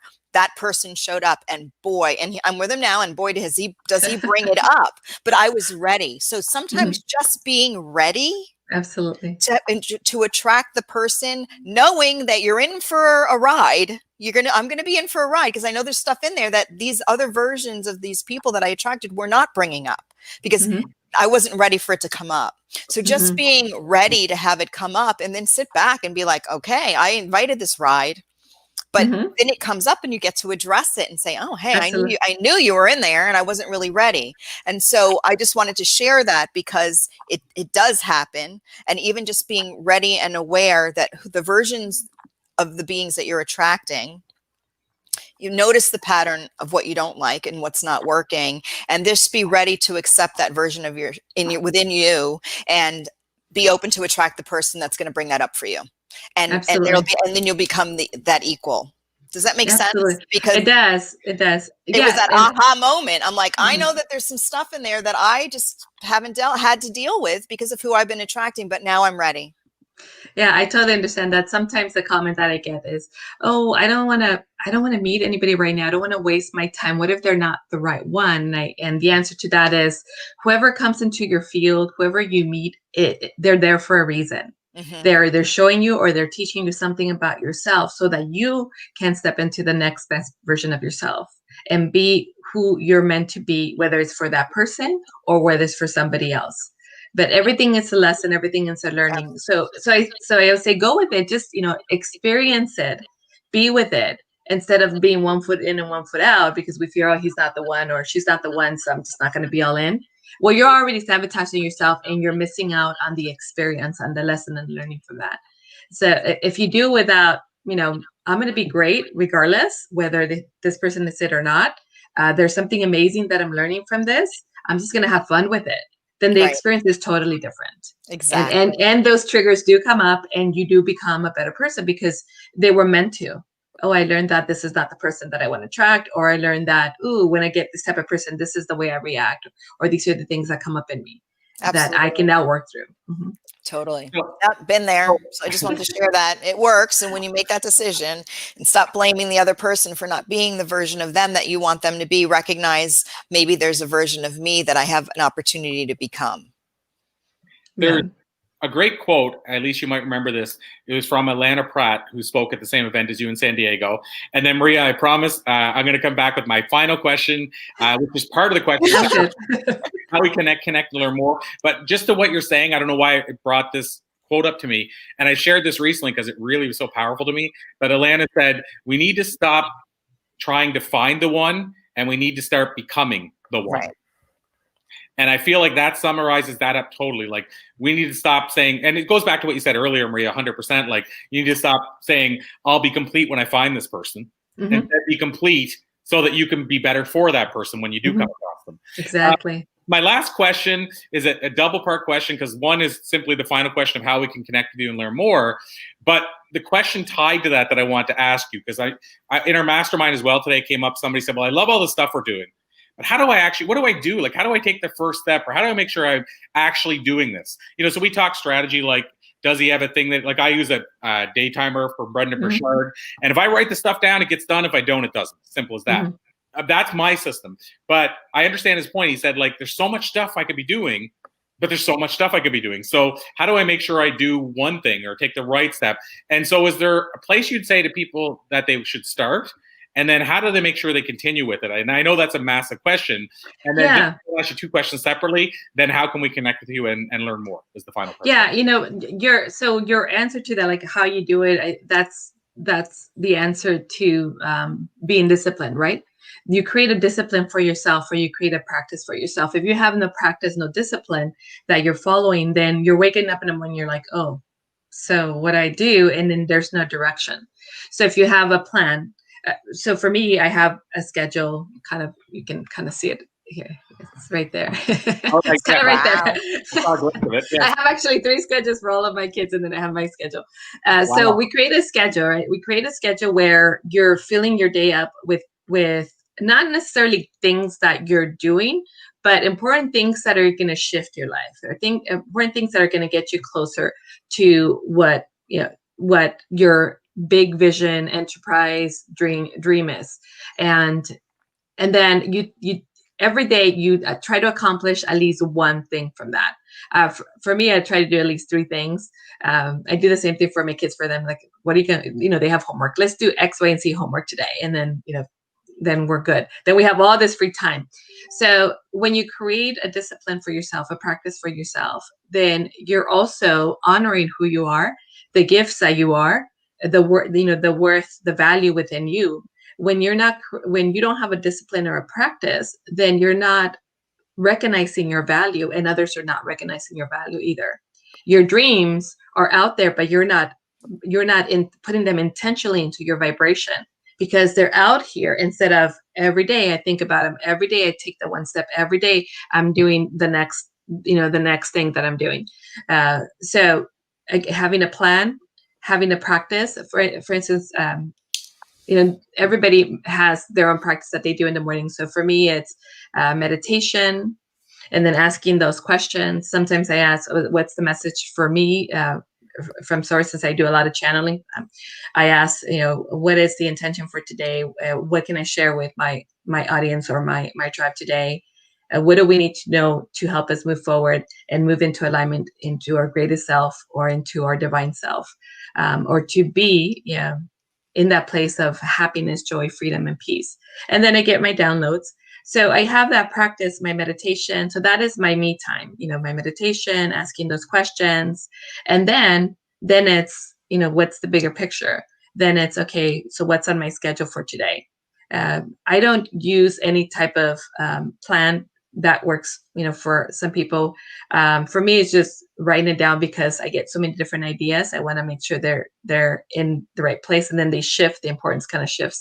So as long as you have something that works for you, that is going to keep you on track every single day, the minute you don't have a plan, you're out here in the ideas and you're not implementing. It's just an idea. So you have to take action with yourself, grounding yourself in it, grounding yourself in your vision, grounding yourself in who you are, in your intention.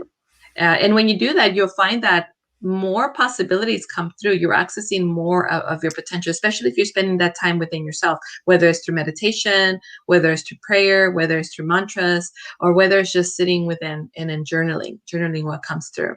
But having that practice in the morning sets you up for success, sets your day up for success, because it changes or it moves you into a vibration of possibility. It moves you into inspiration. It moves you, and it kind of gets the momentum going, because you have so many different ideas coming through, and you're writing them down, and you can see where they fit in. You can see where they fit into your bigger picture, or new ideas that, like, wow, this could be something pretty amazing, a download for you to bring into this world. And again, and then having that, okay, what do I do today? Who do I call today? Or what admin, or who can I delegate this to today to keep moving forward? And also, the other thing is not trying to do everything yourself, knowing like this is where, where my value is. This is where the best use of my time. And these are the things that I don't necessarily love, but somebody else can do and execute better than me or more efficiently than me. I may procrastinate because I don't love to do that, but somebody else will get them done very quickly. And so having that for yourself too, and as you continue your plan, you'll find that everything comes together, and you'll have more time for your inspiration, more time for you to live into your vision. Your vision actually becomes more vivid, because you're not worried about the details that you don't love to do, somebody else is doing. And you can really live into the vision every day. Love it. And then how can we learn more? That's the final question for the day.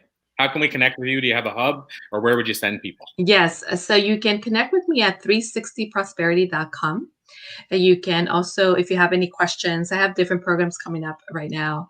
I have Wealth Consciousness Activator. So this is a program about money and wealth, and tapping into wealth mastery and harnessing your soul wealth. The other one is Energy Alchemy, which I teach you how to read beautiful energies. Everything you want to know about energy, I teach you how to read it in people, in groups, and how to clear blocks and all of those stuff that get in the way of us living our fullest life and living our most extraordinary life. And the other one that's kind of coming up is Empowered Entrepreneur. So you can find all of that on my website, 360 Prosperity. If you have any questions about any of them, you can also email me at Maria at Accelerated Abundance, EXCELLERATED abundance.com.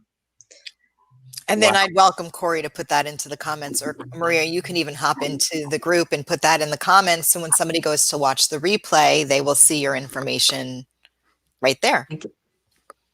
Absolutely. I'm going to post it in there, but you can go in as well, Maria, because I think I mentioned earlier we're on multiple platforms. So I'm just going to put it in. It goes on to 3 of them when I put it in the main comments here. But Maria, this has been an absolute pleasure. The fact that we went over time is always a good sign that it was a fantastic conversation. Hopefully we didn't go too far. It was fun. No, absolutely. It was perfect. Okay, awesome. Well, Maria, this has been, like I say, an absolute pleasure. I'm going to call it a to be continued, because I know we barely scratched the surface, but we so appreciate you coming and joining us today. And we'll make sure to wave the flag for all the great things you're doing. Thank you. Thank you so much. Thank you, everyone. Thank you. It was nice to meet you. And you are so beautifully grounded. So thank you for being that for all of us. Thank you. Thank you. And it was my pleasure to be with all of you today. Thank you, Corey, for the opportunity. Our pleasure. Thanks again. Like I say, we'll call it to be continued. Thank you. Bye for now. Awesome. So, at least one of the things that I thought of as Maria was talking about in terms of, not having a plan, is this quote that I love. And I was trying to search what the name of the quote, or what the exact quote was, but the quote is, "A dream without a plan is simply a wish." And I really think that sort of sums it up. I mean, and I don't know if that's the case for every single person in the world. I know there's some people that can work without a plan. But I think for the most part, most people that have some sort of plan. I know some sort of plan. I know that you're thinking that whenever we were talking about plan, because I know you enough to know. But but I get a lot done. So the way that I operate is very different. I get an inspired thought. I turn it immediately into an inspired action, and I plant the seed, start growing it, and it becomes part of the collective. So I'm very quick at getting things done, because I know myself well enough to know that if I write it down in a plan book, I can see, like, I have this vision. I already see the picture. So I allow the pieces to show up, and I recognize when they're pieces for the bigger vision, the bigger picture, so to speak. And then I apply them. Well, So and, it's a different way of it's just knowing who you are and how you operate the best. absolutely. And we talked yesterday about the vision board with Joanne, and it's funny because we talked about, like, I think she asked, how did you do your vision board? And I said, we just literally said, okay, these are sort of the goals we have. And then we had magazines and said, what picture reflects that goal? And she said she does more of an intuition thing where you kind of go through and look and say what pictures and words scream out to you and then put them on. What I find intriguing is I had never gone through the Think and Grow Rich workbook. And it's different than the book. Like, the book doesn't talk about vision boards, but the workbook does. And so, interestingly enough, when I started going through it, today was our day to talk vision boards. He actually, in the book, the workbook, they tell you to do it the way she said. So I didn't even realize that they do it a different way than we did. They say, get a whole list of magazines, cut out, or go through the magazines, look at words, pictures, whatever. And then the ones that jump out at you, cut them out. And then it said, even when you're then putting them on the board, even you still might decide the ones that jumped out to you when you're cutting them out now don't work. So you might still toss half of the ones you cut out. And so that's a total intuition thing, which is completely different than what I did. But it's funny because I thought for some reason that this workbook was going to tell us to do it the way I did, set goals. So I realize now my vision board is more like, we set goals, now let's cut out the goals, and then we have the vision of the goals, versus going with intuition, saying, what does my soul say I want in my life, and putting it on a board. And I don't and that's pretty much how I operate as a human in this world. Yeah, is that I operate on intuition and inspiration, and it's worked for me. And maybe this life-changing experience that I had at 18, and I'm sure there were other experiences prior to that that were game-changing, but this is the one that sticks out most, is that when I was paralyzed. And when you're in a position like and you can't move and you don't know, what's happening, and you're relying on everything else, you recognize how precious and valuable the moments are when you have an opportunity to go out into this playground. As we spoke with Aurora, she's creating this membership called the Playground, and I see the world as a playground and a buffet, and everything all these opportunities have been created by somebody who believed their ideas were possible. And to me, that's fascinating. And the world might be growing faster than some people can keep up with, but you don't have to eat everything at a buffet when you're there. You can choose the things that you desire, and that might change the next day. So if you look at all these opportunities as gifts, it's like, God, look at all these amazing things that beings like you and I have created, and find those, and when you're inspired. And I don't second guess my inspiration. I don't second guess, should I buy the motel or not buy the motel because it's not the right climate. Like, if I want to buy the motel because I'm inspired, or if I'm inspired to live in an area, I'll plant the seed, and I can walk away and allow whatever it is to show up. Love it. And so it's a different way. Joanne commented on that because I had mentioned that. So this is just for people that heard about the workshop and may want to explore it more. So she does it exactly, I guess, the way the Napoleon Hill workbook talks about it as well, which I think is brilliant. And I will add, because I never want to leave anybody out, if somebody is doing, because I think a lot of people do vision boards the way that I said that we did it, and where they set a goal and then say, I need to find a picture so I can look at that goal. It's just like if you want a house, you might say, this is the kind of house I want. I'm going to put it up and look at it. I wanted an RV, and I've looked for RVs and put them on my vision board. So you can do both. There's not one way, Just like I said, I don't think there's a right or wrong about doing a couple board together. I don't think it's a bad thing. When we were on the call today, Tyson said, because he was thinking, should I do it with my wife? And should we do it together or separate? And I said, if Shelly and I were to do it together, and I said, we've never talked about that. But I said, I think we would still do a separate one because it's just who we are. But it's what Maggie talked about, right? Yesterday, she talked about that point where two people come together. I think it would be a fun thing to do. Well, I'm kind of thinking about doing a combined one and then our separate ones, but it is kind of funny because we do have some that overlaps, like having a child, like having a family, like we talked yesterday, that overlapped. So like she said, I stole some of her stuff from her magazine thing because we still did it together as a couple. We just didn't put it on one board. We each wanted our own separate identity with it. But anyway, I just wanted to add that because the vision board's obviously very focal to me right now today. So Elise, before we let people go, I didn't mention this at all today. And, I know tomorrow when we're back, I want to make sure we remind people to share this to everybody they can, because, of course, you can impact. Comment. Comment. I'll come back and remind you of all that the first thing tomorrow. I have emails going out to my tribe tomorrow to let them know about it, to share and tell everybody, because I want to make sure we impact as many people as possible. But the other thing I want to add is, we didn't say it today, but the books. I mentioned that we have a bunch of books that you can get your hands on simply by commenting. And so the books were 5 copies of my book of Why and How. I don't have it in front of me, so I'm just telling you because I'm looking at it over there, but I'm not going to bother go run and grab it. So 5 copies of the book of Why and How I'm going to offer up. 3 copies of the Blue Talks book. 1 copy of Frankie Picasso's book, and I don't have it in front of me, but I think it was called Midlife Mojo. And then 3 copies of Elise's book. I Already Am. I Already Am. I was trying to remember the exact name. For those multi-passionate people who are bringing up multi-passionate children, recognizing that we already are way more than we give ourselves credit for being. Yeah, and I think I don't even know why we haven't yet, but we're going to order a copy for our son as well. Oh my God, they would. I'm going to send it as a gift. I'll leave that up to you. I'm not asking for that, but I'll leave it up to you. I've learned to accept Barnes & Noble or Amazon. So those of you who cannot wait, it's called I Already Am ! Because it's part of the title. And yeah, I'm the author and the illustrator actually on there. So. By the way, I'm looking to become a better receiver. So when you say it, at first my tendency is to go, don't, no. And then now I'm starting to say, okay, I'll leave the person do it if that's what they want. And it's so funny because I really could be better at saying, okay, go grab it, as opposed to giving it away. Like I'm the giver awayer, you know. I am too. I mean, but anyway, I'm still going to give it to you as a gift. Well, and by the way, speaking of the illustrator side, this is kind of like something that should be off air, but I should connect you with Shelly because she's starting to work on a children's book, and she's saying, how do I get an illustrator? So I'll leave that to you guys to talk, but I'll just put that out there into the universe.